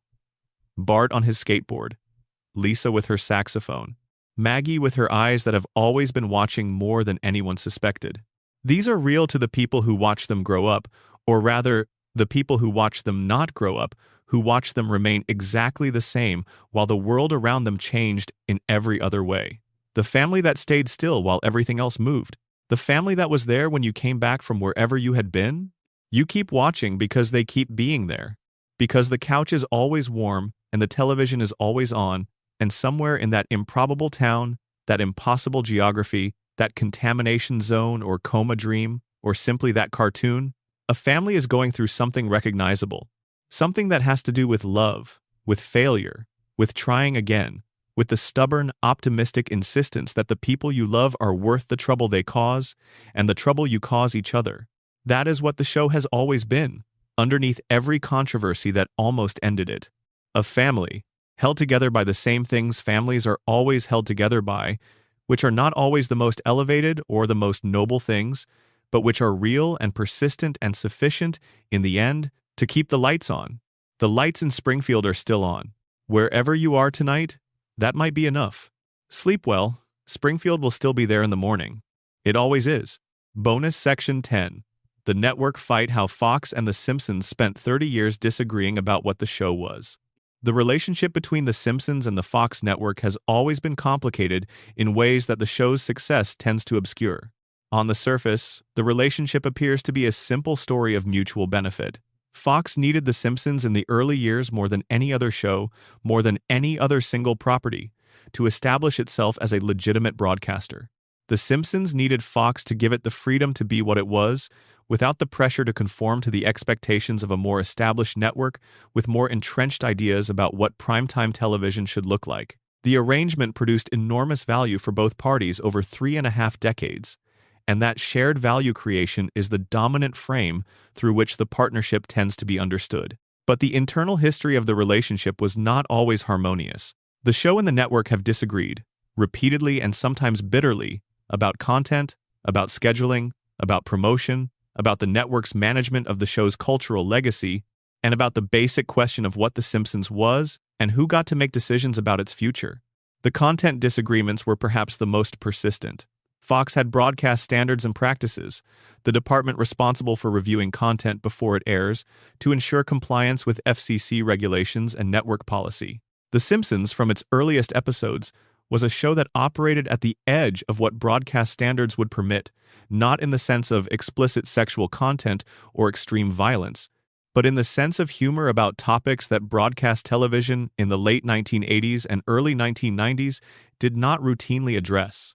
The early show's jokes about religion, about government incompetence, about corporate malfeasance, about the specific failures of institutions that were supposed to be trustworthy, were not the kinds of jokes that a conservative broadcast standards department would have generated naturally.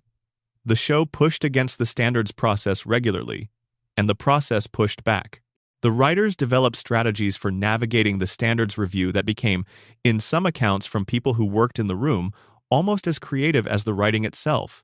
If a joke was likely to be flagged, write a version that is more extreme, so the flagged version looks acceptable by comparison. If a specific word is going to be contested, find a construction that makes the specific word seem necessary to the joke's meaning. If a topic is going to generate concern, frame it in a way that makes the concern seem overly literal. These strategies worked with varying degrees of success. Some things that the writers wanted in the show made it in, some things were cut or modified. The process of negotiation between the creative team and the standards department was ongoing and not always pleasant, and it produced episodes that were sometimes different from what the writers had originally intended. The scheduling disagreements were a different kind of conflict. Fox, in its role as the network that owned the time slots, had the authority to decide when the show aired and what it aired adjacent to. In the early years, when the show was establishing itself and the network's investment in its success was most direct, the scheduling was generally cooperative. As the show's success became more assured and the network's relationship with it became more complicated by the pressures of a changing television landscape, the scheduling decisions occasionally created conflicts. The most discussed of these involved the practice, common across network television, of preempting regular programming for sports events or special broadcasts. Fox, which held the broadcast rights to the NFL and other sports properties, occasionally preempted Simpsons episodes for football coverage in ways that disrupted the show's rhythm and frustrated its audience. The production team had limited recourse in these situations, since the network's control over its own schedule was essentially absolute. The promotion disagreements were subtler but in some ways more revealing. How Fox chose to promote The Simpsons, what aspects of the show it chose to emphasize in its marketing, what relationship it constructed between the show and the broader Fox brand, were decisions made at the network level that the show's creative team had varying degrees of input into. The early promotion emphasized Bart's rebelliousness in ways that contributed to the moral panic, and that, some in the production felt, gave a somewhat distorted picture of what the show actually was. The later promotion sometimes emphasized guest stars and topical references in ways that the writers felt undersold the show's more substantial qualities. The fundamental tension underneath all of these specific disagreements was a tension between the network's understanding of The Simpsons as a commercial property and the creative team's understanding of it as an artistic project. These two understandings are not mutually exclusive, and in the best cases they are productive of each other. But they create friction when the commercial imperatives and the artistic imperatives point in different directions, and over 36 years, they have pointed in different directions often enough to produce a history of conflict that is visible, if you are looking for it, in the show's production history. The show survived these conflicts because the value it created was large enough that neither party was ever willing to let the conflicts terminate the arrangement. Fox needed the show enough to accept creative friction it would not have accepted from a less successful property. The production needed the platform enough to accept commercial pressures it would not have accepted if it had an alternative. The mutual dependency was real, and it was the foundation on which the relationship was built and maintained. That foundation has held for 36 years. It has not always been comfortable, but it has held. Bonus Section 11. The Ned Flanders Reversal. How the nicest man in Springfield became a cultural icon for reasons nobody expected. Ned Flanders was designed, in the show's early seasons, to be a specific kind of foil for Homer. He lived next door. He was everything Homer was not, in ways that were systematic and deliberate. Homer was lazy. Ned was industrious. Homer was irresponsible. Ned was conscientious. Homer had a complicated relationship with religion. Ned had a complete and apparently uncomplicated one. Homer's parenting was improvised and frequently disastrous. Ned's was patient and structured. Homer's house was perpetually in some state of disrepair.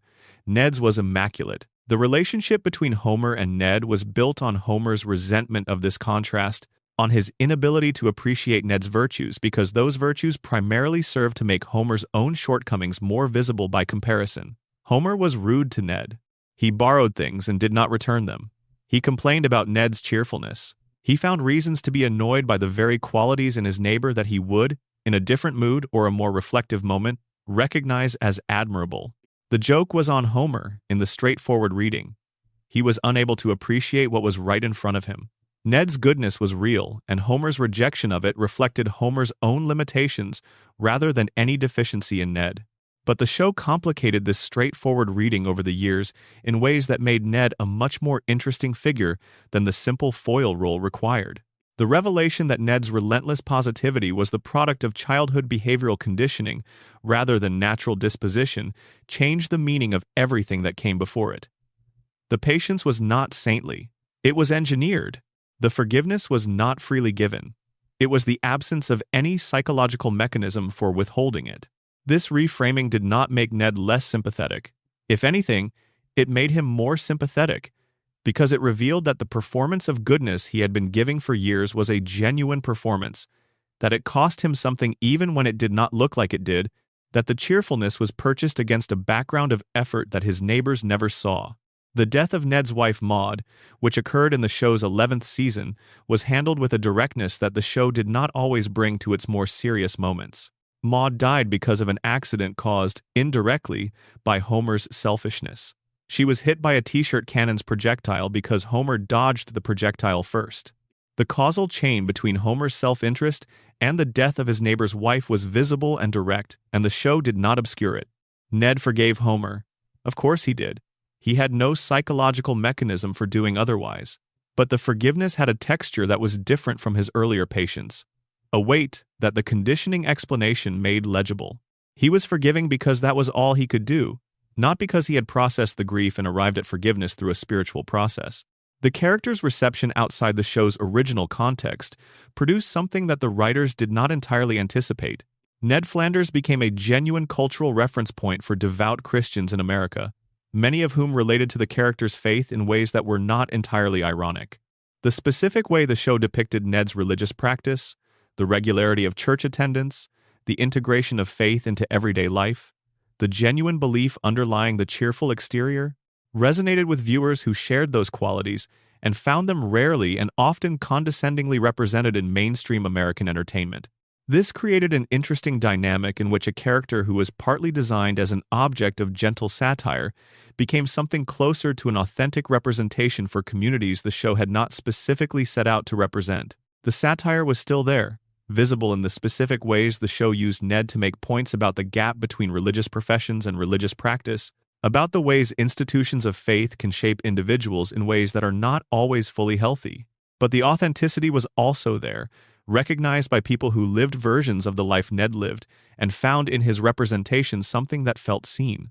The show navigated this double relationship with varying degrees of self-awareness across the years. Ned remained a vehicle for religious satire.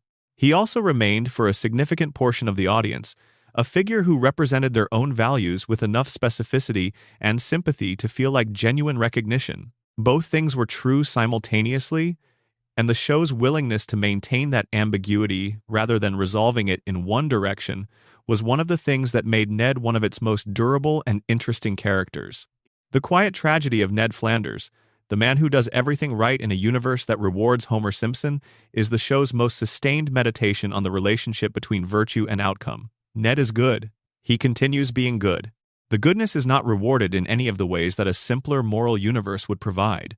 And he keeps going because that is all he can do, because the programming runs deep, because somewhere under the cheerful surface there is a man who chose this life, even if he chose it in the specific way that people choose things when choosing is the only option available. Homer gets lucky and survives and is loved. Ned works hard and is passed over and forgives the people who pass over him, because forgiving is what he does. They are still neighbors.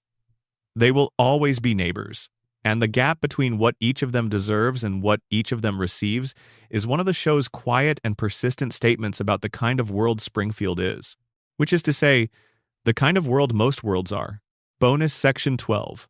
The Merchandise Paradox. How selling everything almost changed what the show stood for. In the early 1990s, you could buy a Bart Simpson everything. T-shirts in every color, hats, mugs, lunchboxes, backpacks, skateboard decks, bed sheets, pajamas, action figures of varying articulateness, talking dolls whose phrases were taken from the show but which somehow, in the translation to pull-string toy, became both less funny and more uncanny. Posters, stickers, school supplies, breakfast cereal. The cereal was perhaps the most philosophically interesting product in the merchandise ecosystem, a food product branded with a character whose creator was building a show partly about the ways in which capitalist systems use entertainment to extract money from people while giving them the sense that they are getting something. More, Bart Simpson's cereal was many things, but subtle was not among them. The merchandise explosion of the early 1990s was one of the most rapid and comprehensive in American entertainment history.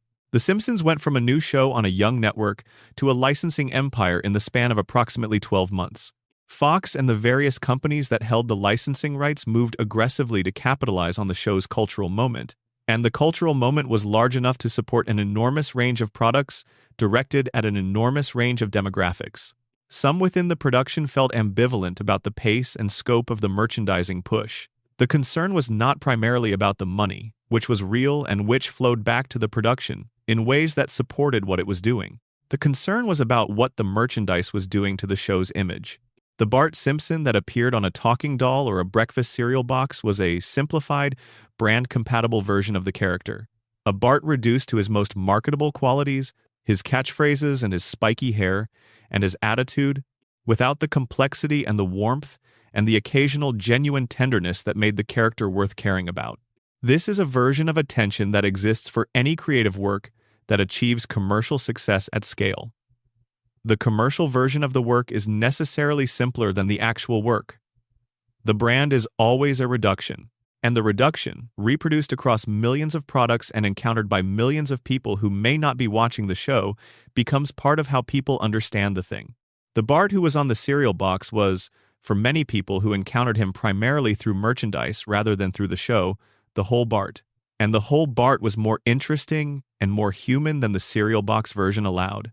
The show's response to this, such as it was to continue being itself, to continue making episodes that were more complicated and more human than the merchandise suggested, to trust that the audience that was watching the show would form their understanding of the characters from the show rather than from the licensed products. This was a reasonable response, and for the audience that was watching, it was effective. The show remained what it was regardless of what the merchandise said about it. The merchandise paradox is also a story about what happens to art when it becomes a property, when the work itself becomes the basis for a commercial ecosystem that extends far beyond the original work and develops its own logic and its own interests. The Simpsons as a property has interests that The Simpsons as a creative work does not necessarily share. The property wants to be stable, recognizable, consistent, easily reproducible across a range of contexts. The creative work wants to be surprising, complicated, willing to change and challenge and sometimes disturb. These interests have coexisted for 36 years, not always comfortably, but consistently enough to sustain both the property and the work. The merchandise is still out there. The show is still being made. And the gap between the Bart on the cereal box and the Bart in the show remains, as it always has been, both a commercial necessity and a mild ongoing creative irony. Bonus Section 13. The International Springfield, How Different Countries Experienced Different Versions of the Same Show. The Simpsons has been broadcast in more than 100 countries. It has been dubbed into dozens of languages. It has been watched by people in cultures whose relationship to the specific American references and American anxieties the show was originally built around was, to put it gently, oblique. The international life of The Simpsons is a story that receives less attention than the American controversies, partly because the American controversies are the ones that receive the most documentation, and partly because the international reception is necessarily more diffuse, distributed across many countries and many contexts rather than concentrated in a single national discourse. But the international dimension of the show's history contains its own controversies, its own moments where the show's content created specific problems in specific cultural contexts, its own adaptations and modifications, and outright refusals that reveal something about the specific nature of what the show is and what it means. The dubbing of the show for different languages was not a neutral technical process. Dubbing requires choices. Jokes that depend on wordplay in English do not translate directly into other languages. Cultural references that are legible in the American context become opaque or carry different meanings in other contexts. The choices made in localizing the show for different markets were, in many cases, creative choices that changed what individual jokes were doing without changing the fundamental story structure of the episode. Some dubbing decisions became famous within the communities that heard them. The German dub of the show developed its own character in ways that German fans appreciated as a distinct experience. The Spanish dub navigated the difference between the various Spanish-speaking markets with varying degrees of success. The Brazilian Portuguese dub developed a reputation, among Brazilian fans, as unusually faithful to the original's spirit. The political complications were more acute. In some countries, specific episodes or specific content within episodes created regulatory or political problems that the distributors had to navigate. Episodes that dealt with particular religious content were sensitive in certain markets. Episodes that made specific jokes about particular national or ethnic groups created complications in the markets where those groups were primary audiences. The show's casual willingness to make jokes about essentially everything in the American context did not always translate smoothly into contexts where the things being joked about had different weights. China presented a specific and well-documented case.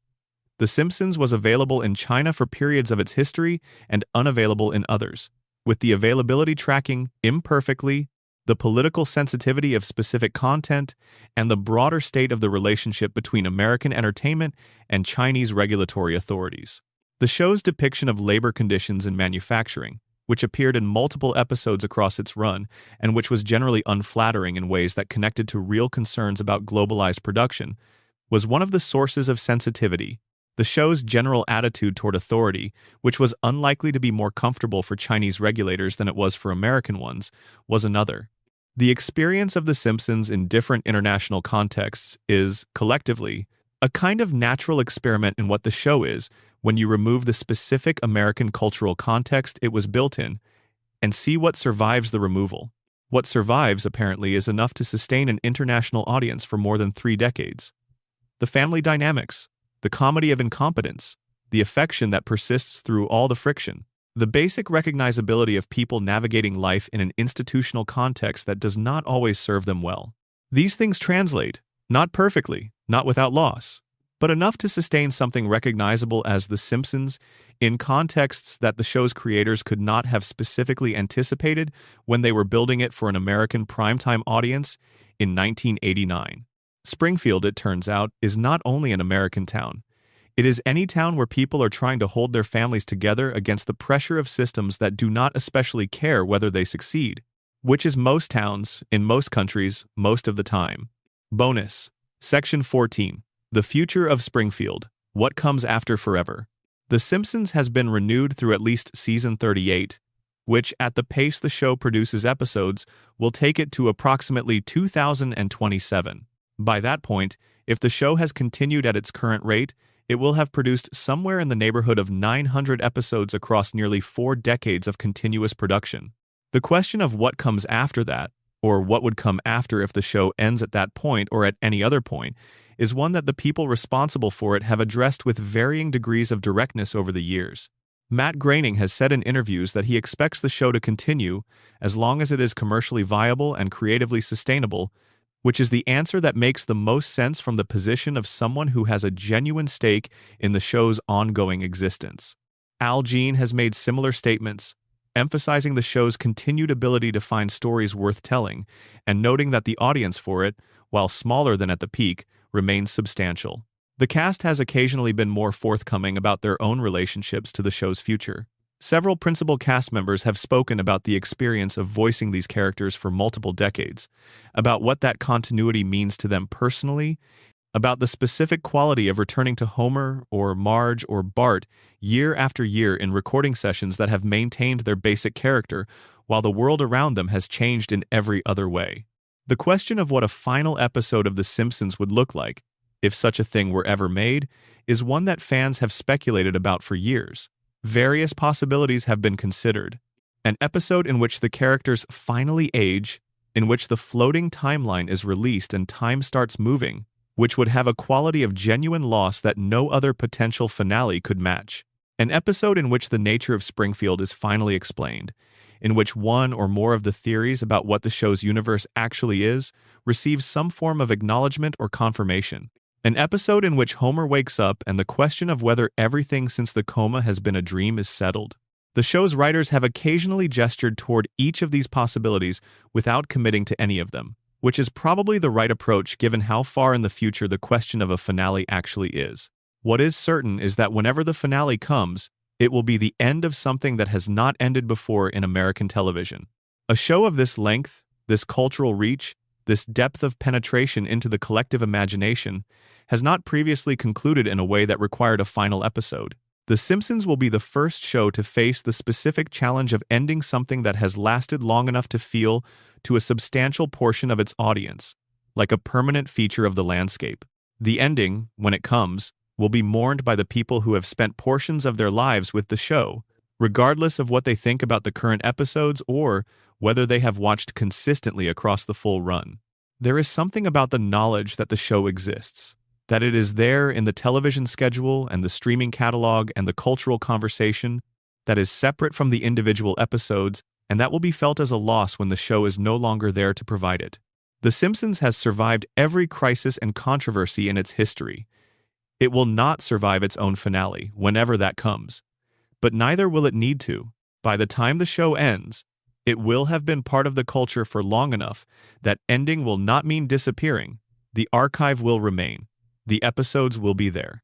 Springfield will still be findable, still open for visitors, still running on whatever medium has by then replaced the streaming services that currently carry it. Homer will still be walking through the door at 5:30, Marge will still be at the window, the kids will still be on the couch gag will still play. Only in reruns, eventually. But still there. The way good things tend to stay. Bonus Section 15. The writers who left a meditation on the people who built Springfield and what happened next. Every writer who spent time in the Simpsons room during the golden era carries some version of Springfield with them. Some residue of what it was like to sit in that room and try to make something great and sometimes succeed at a level that none of them have fully replicated since, even the ones who went on to build careers of genuine distinction. This is not a criticism of those careers. It is an observation about the specific conditions under which the golden era Simpsons was made and the degree to which those conditions were unrepeatable. You can take the writers out of the room, but the room was itself the thing, in ways that the writers understood better than anyone, and that they have articulated, across many interviews over many years, with a combination of pride and a very particular kind of nostalgia. Greg Daniels left the Simpsons room and went to Saturday Night Live, and then created the American version of The Office, and then created Parks and Recreation, and then created Upload, a series of projects that constitute one of the more impressive post-Simpsons careers any writer from that era has built. Each of these projects has moments of genuine brilliance. The Office in particular, at its best, operates with a precision and an emotional complexity that is recognizable as the work of someone who spent time in a room where those qualities were demanded. But Daniels has spoken in interviews about the Simpsons experience with a reverence that suggests he understood, while it was happening, that he was part of something unusual. The collective intelligence of the room, the density of talented people working on the same problem simultaneously, the culture of standards that required every joke to survive scrutiny from multiple people, who each had a different and rigorous sense of what a joke was supposed to do, these were conditions that his subsequent work, however good, was not produced under in exactly the same way. George Meyer is perhaps the most mythologized figure from the Golden Era writer's room, the writer whose contributions to the show are most discussed and most analyzed, whose specific sensibility is most identified with the specific qualities that made the show great at its peak. Meyer wrote or contributed to a staggering number of the show's most celebrated episodes. His specific comic fingerprint, an aesthetic that tends toward a particular kind of bleak absurdism, jokes that are simultaneously funny and slightly disturbing, observations about American life that are affectionate and ruthless in equal measure, is identifiable across the episodes he worked on. Meyer's post-Simpsons career has been quiet in ways that the careers of some of his contemporaries have not been. He has given interviews. He has been the subject of a celebrated New Yorker profile that introduced him to a broader audience. He has not gone on to create his own shows or write prominent screenplays in the way that the post-Simpsons trajectories of some of his colleagues might have suggested he would. There are various explanations offered for this, including his own perfectionism, his difficulty with the compromises that larger commercial projects require, his specific and demanding relationship with his own standards for what the work should be. John Swartzwelder, who wrote more produced Simpsons scripts than anyone else and whose episodes include some of the most celebrated in the show's history, left the entertainment industry after his Simpsons tenure to write a series of novels featuring a private detective character named Frank Burley. The novels were self-published and distributed modestly, and they have developed a devoted readership among Simpsons fans who sought them out. They are funny in the specific way that Swartzwelder's Simpsons work is funny, which is to say that they have a surreal quality and a deadpan commitment to their own internal logic that produces comedy at the edge of unease. He has given essentially no public interviews about his career, making him one of the more genuinely reclusive, significant figures in modern American entertainment. The dispersal of the Golden Era writers' room is not exactly a tragedy. The people who left the room went on to their lives, built their careers, made other things. The room was not the only place in the world where good comedy was being made, and it would be condescending to the writers to suggest that what they did after The Simpsons was simply an extended consequence of having left. They were talented before The Simpsons. They were talented after. But the specific thing the room produced, the specific chemistry of those particular people working on those particular episodes in those particular years, was singular. It happened once. It produced the best sustained run of work in the history of American television comedy. And then the people who produced it moved on, as people do, into the rest of their lives. The show continued without them. The room refilled. New episodes were made, many of them good, some of them excellent, none of them quite reaching the same consistent level as the episodes that have been talked about in this script and in every discussion of the show's golden era. This is not a condemnation of everyone who wrote for the show after the golden era departed. It is simply a statement about the specific nature of collaborative creative work at its highest level, which is that the conditions that produce it are contingent and temporary, and that sustaining them is impossible in the way that sustaining any specific human configuration is impossible over time. The writers who left took some of Springfield with them. The Springfield they took is visible in everything they made afterward, and the Springfield they left behind is still there, still producing episodes, still being watched, still being the thing it has always been even when what it is has changed. Both Springfields are real. Both are worth visiting. Bonus Section 16. The Sound of Springfield, Danny Elfman, Alf Clausen, and the Music That Made a World. The Simpsons sounds a specific way.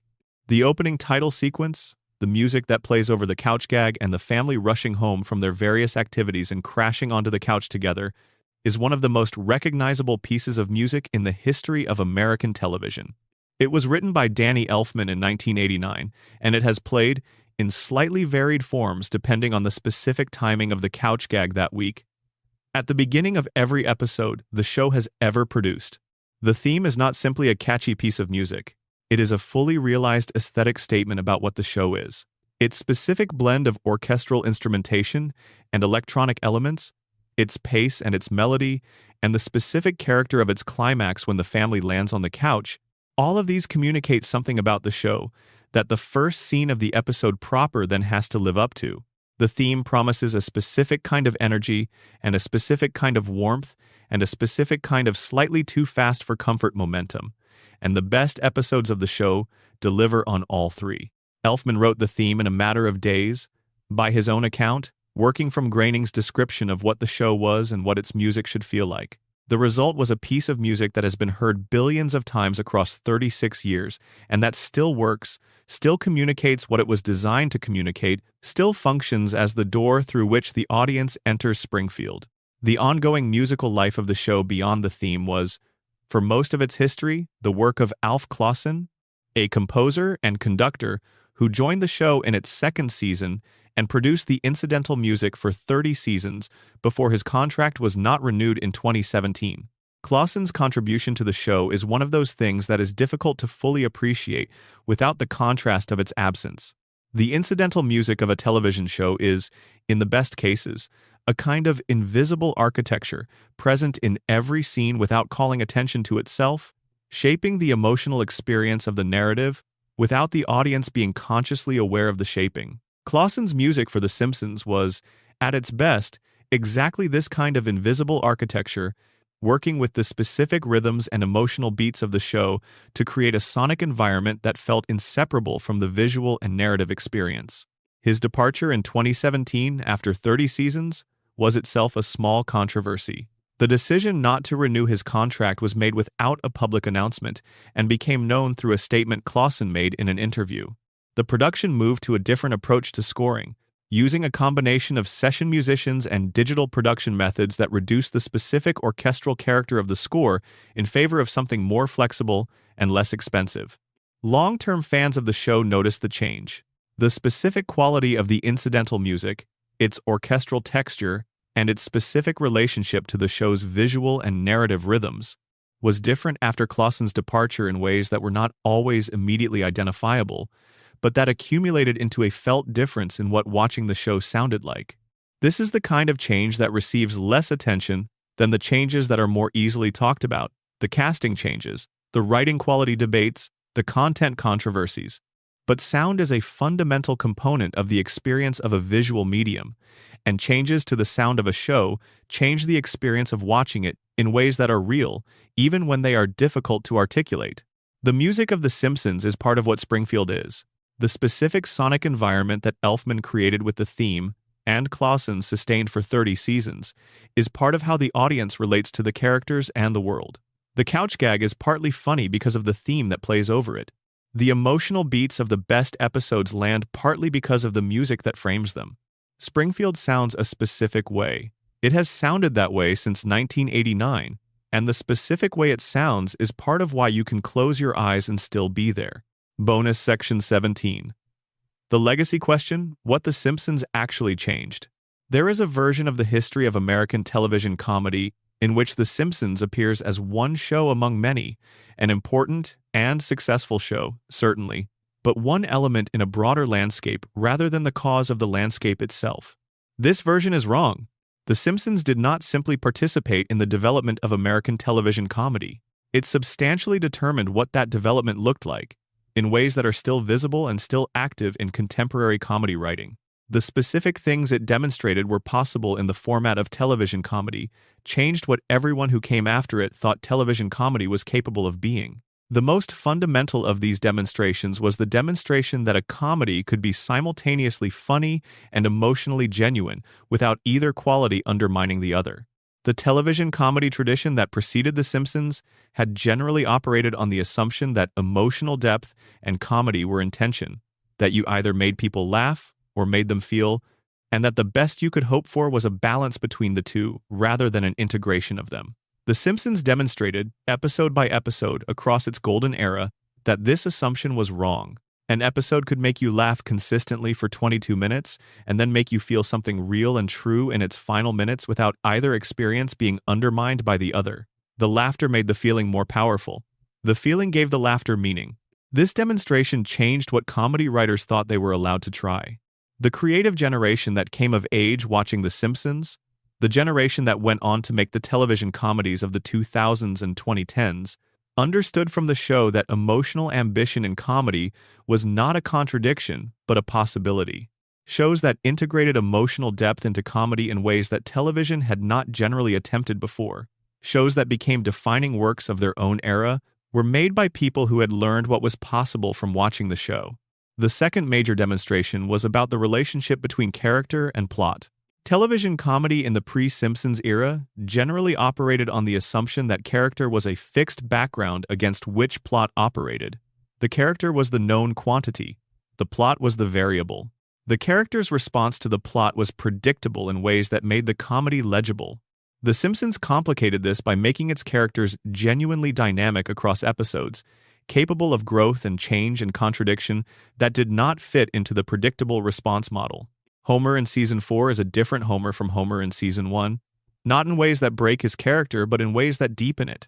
The additional seasons of experience with the character make him more rather than less interesting, because the show has been willing to develop him rather than simply repeating him. This developmental approach to character in a comedy format was itself instructive for writers who came after. The possibility of building characters over time, of allowing the audience's investment in a character to deepen through accumulated experience rather than being reset with each episode, was something The Simpsons demonstrated at the level of a long-running series in ways that made it available as a model for subsequent shows. The third major demonstration was about what a comedy could say. The Simpsons was, from its earliest seasons, a show with things to say. Specific things about specific aspects of American life, about the relationship between institutions and individuals, about the ways power works and the ways it fails, about the specific texture of working-class life in a post-industrial economy that had been largely invisible in mainstream American entertainment. These things were said through comedy, which made them accessible and safe to receive, but they were genuinely said, and the saying of them changed what people who watched the show understood about what comedy was for. The satire of American institutional life in The Simpsons, at its best, is not simply funny.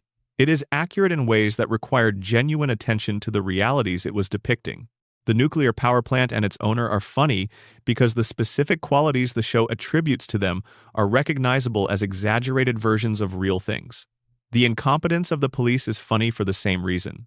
The self-interest of the politicians. The gap between the educational system's stated mission and its actual functioning.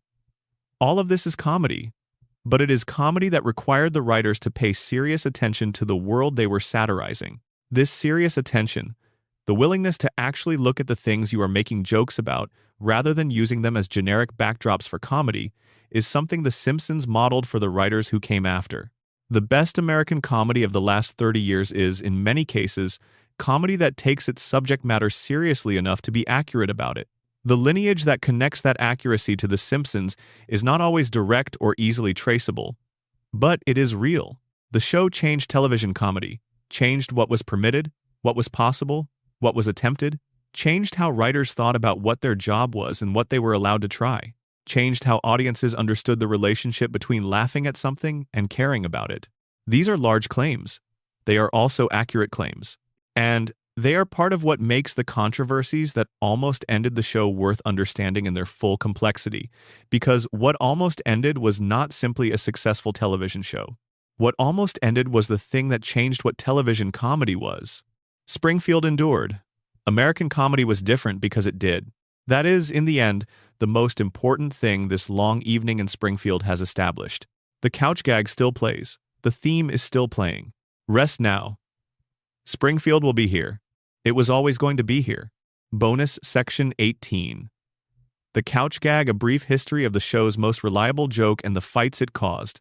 Every episode of The Simpsons begins the same way and ends differently. The opening title sequence is the same. The school bell, Bart writing on the chalkboard, the school bus, the power plant, Homer in the reactor room, the highway and the neighborhood, and the Simpsons arriving at their house from 4 different directions and rushing through the door and piling onto the couch. The sequence is fixed, familiar, a ritual that the audience knows as well as anything in the show. Except for the couch. The couch is different every time. The couch gag is the moment at the end of the title sequence when the family arrives on their couch and finds that something has gone wrong with the basic fact of their arrival. The couch is not where they expected it. There are strangers on it. It has been replaced with something that is not a couch. The family themselves have been replaced with something that is not the family. The couch has become a portal. The couch has become a crime scene. The couch has achieved sentience and done something with it. In 36 seasons, the show has produced hundreds of distinct couch gags. Some are simple variations on the same basic premise. Some are extended pieces that run longer than the title sequence would normally accommodate, requiring the earlier portions of the sequence to be shortened to make room. Some are collaborations with outside artists who bring their own visual sensibilities to the 30 seconds of airtime the gag represents. Some are genuinely elaborate productions that take weeks to animate and represent meaningful investments of creative energy for what is, in the show's structure, a recurring element that the audience is primed to not fully attend to. The couch gag seems like the least controversial element of The Simpsons. It is a joke, a reliably delivered, formally inventive, audience-pleasing bit that the show has been doing since it started. There is essentially no faction of opinion that has a strong view about whether the couch gag should exist or what it should do. It exists. It does things. People enjoy it.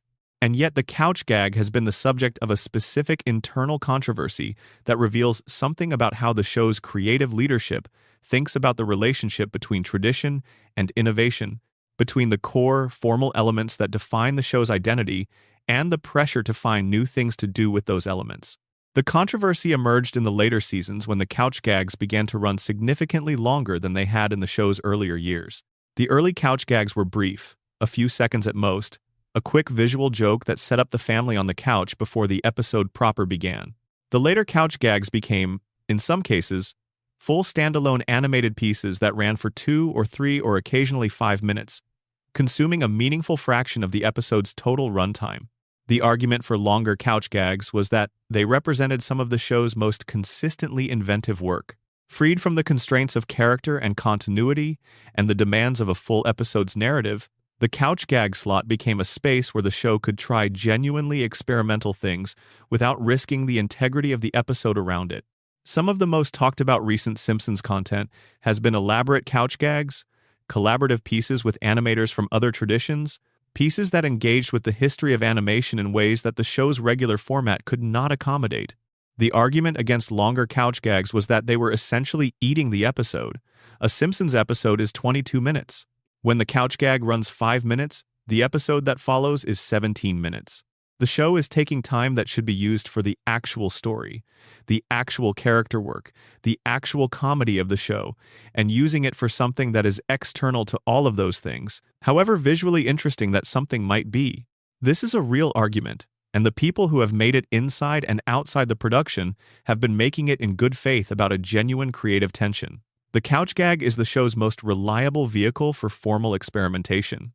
It is also, when it runs too long, a way of avoiding the harder work of making the episode itself as good as it needs to be. The resolution of this tension has been informal and variable. Some seasons have featured notably long and elaborate couch gags. Others have returned to shorter, more traditional variations. The show has not adopted a fixed policy about length or style, which probably means that the tension remains live and is being managed on a case-by-case basis, rather than resolved through any general principle. The couch gag began as a practical necessity. In the early seasons, the length of the title sequence varied slightly depending on how many jokes Bart was writing on the chalkboard that week, and the couch gag provided a flexible element that could be adjusted in length to ensure the sequence hit the right total runtime. As the show continued and the title sequence became more standardized, the couch gag evolved from a production convenience into something closer to a creative tradition, a space the show had learned to use in specific ways and that had developed its own history and its own expectations. The hundreds of couch gags the show has produced are, in aggregate, a miniature history of the show's formal ambitions. The early ones show what the show thought it was capable of. The middle-era ones show the show exploring what the space could accommodate. The recent ones show a show that has been doing this for long enough to have developed a self-conscious relationship with its own tradition, sometimes paying tribute to it and sometimes deliberately subverting it.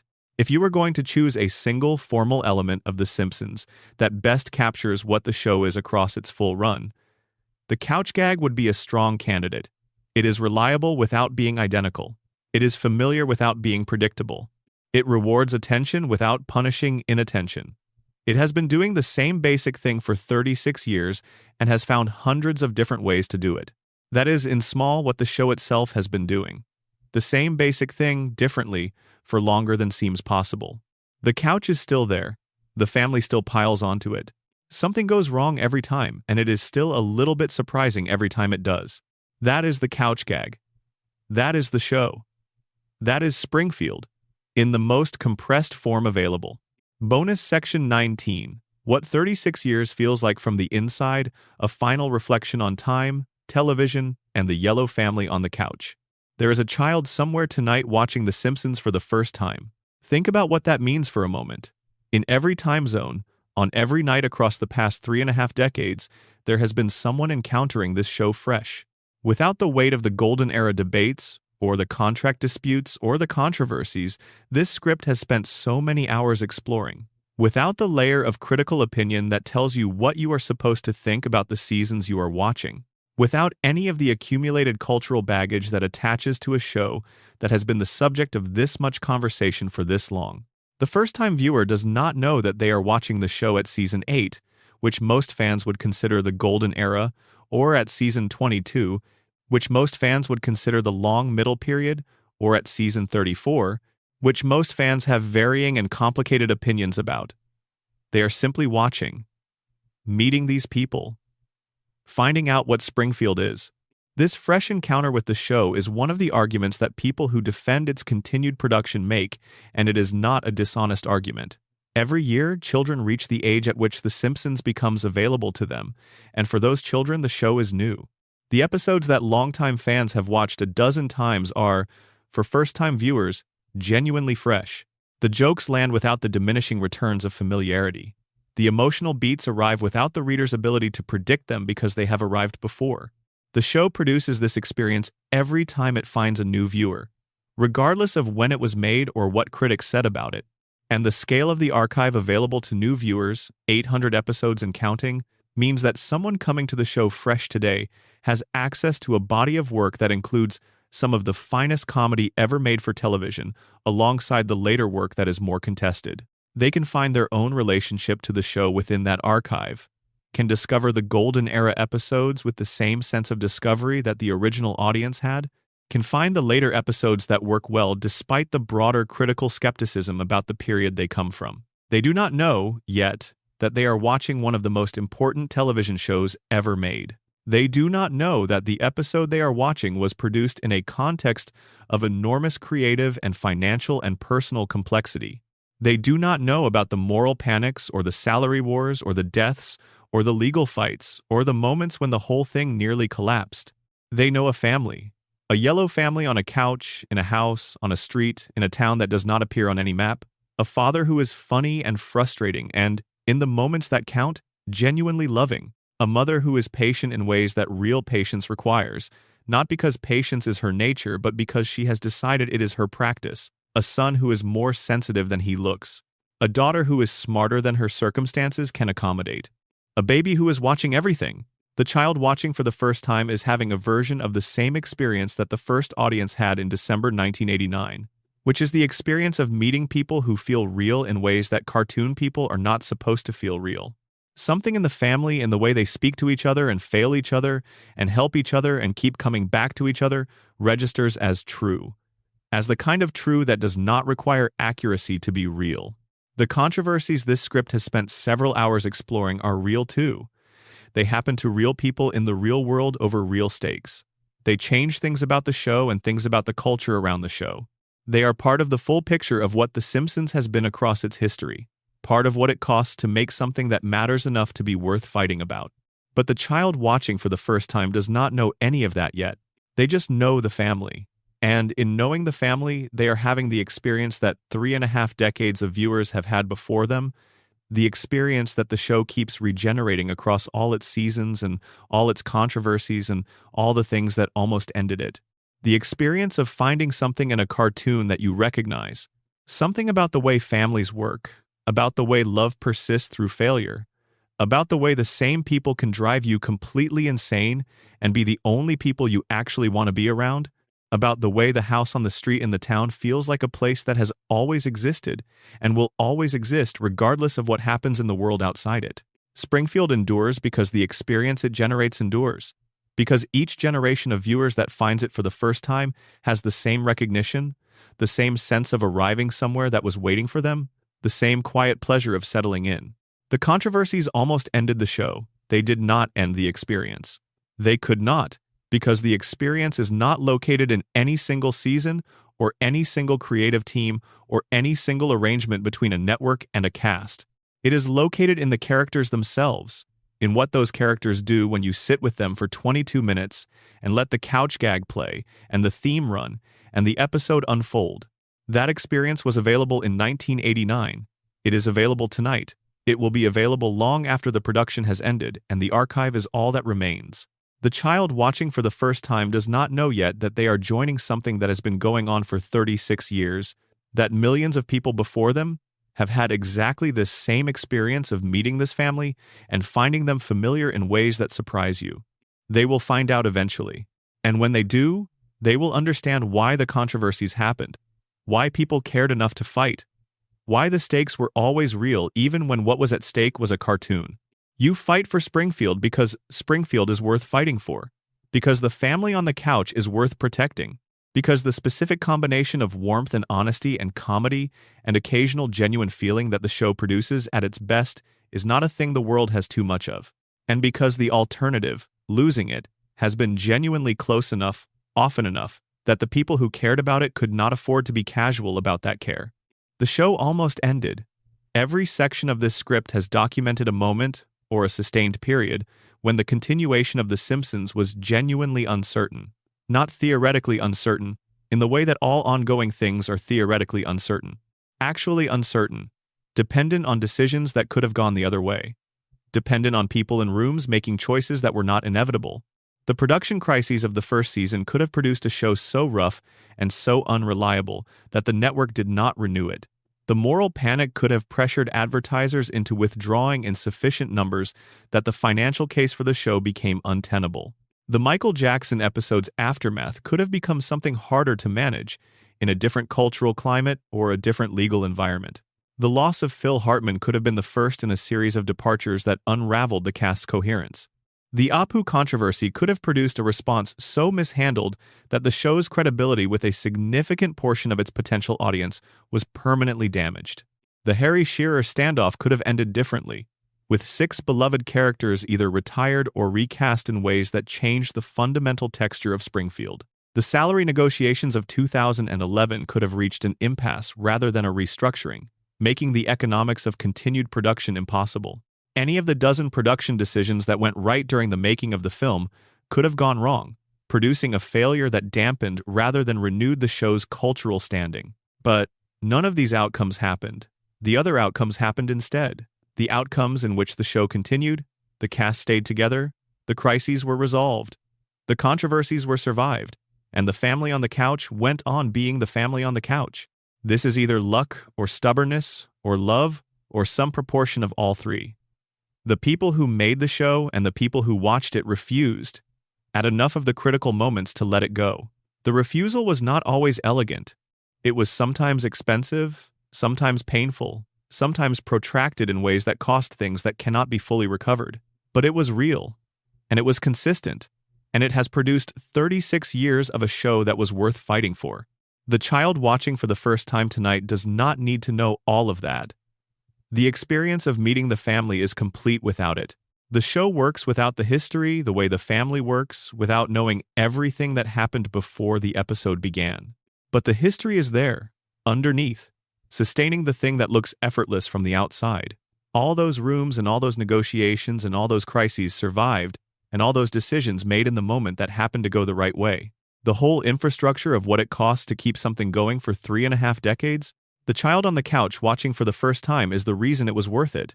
And wherever you are tonight, however late it is, however dark and quiet the room around you has become, Springfield is still there. For them. For you. For everyone who has ever needed a house on Evergreen Terrace to come home to when the world outside felt like too much. Think of all the nights. The nights in 1990 when Bart was on every t-shirt and the president was telling everyone the family was a bad example. The nights in 1993 when Homer went into the coma that may or may not have been real.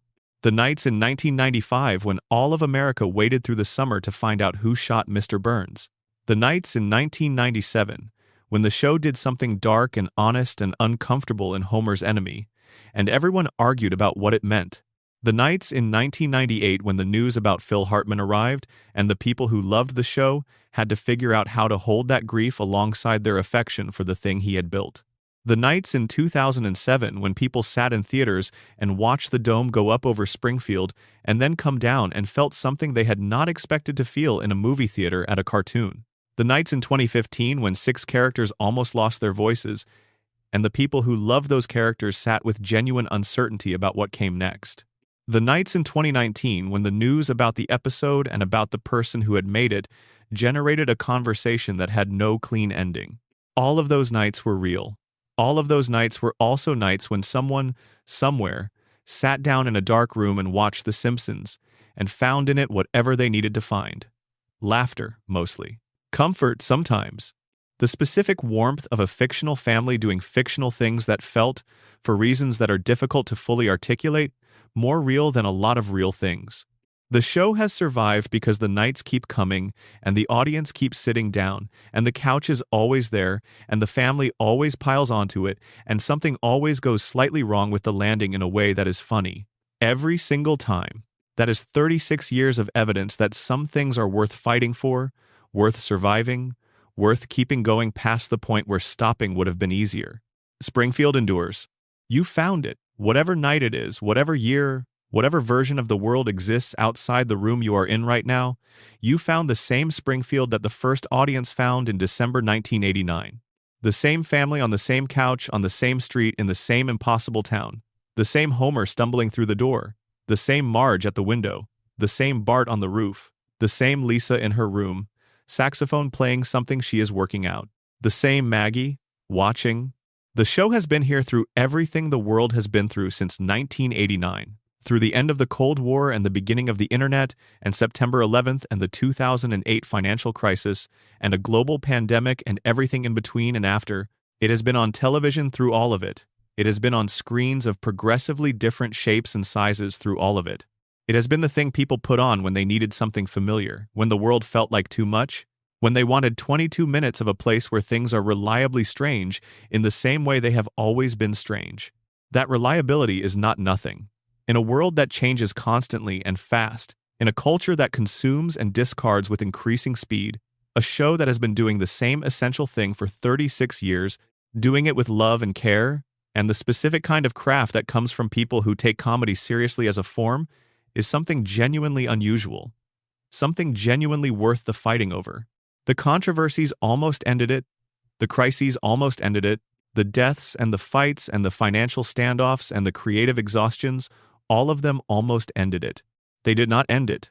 Springfield is still here. And wherever you are, whatever time it is, however far you have come in this long night through the history of the show that almost wasn't and kept not being ended, you are welcome to stay as long as you need. The couch is warm. The family is home. The lights are on in every window on Evergreen Terrace. Sleep well. Springfield will be here in the morning. It always is.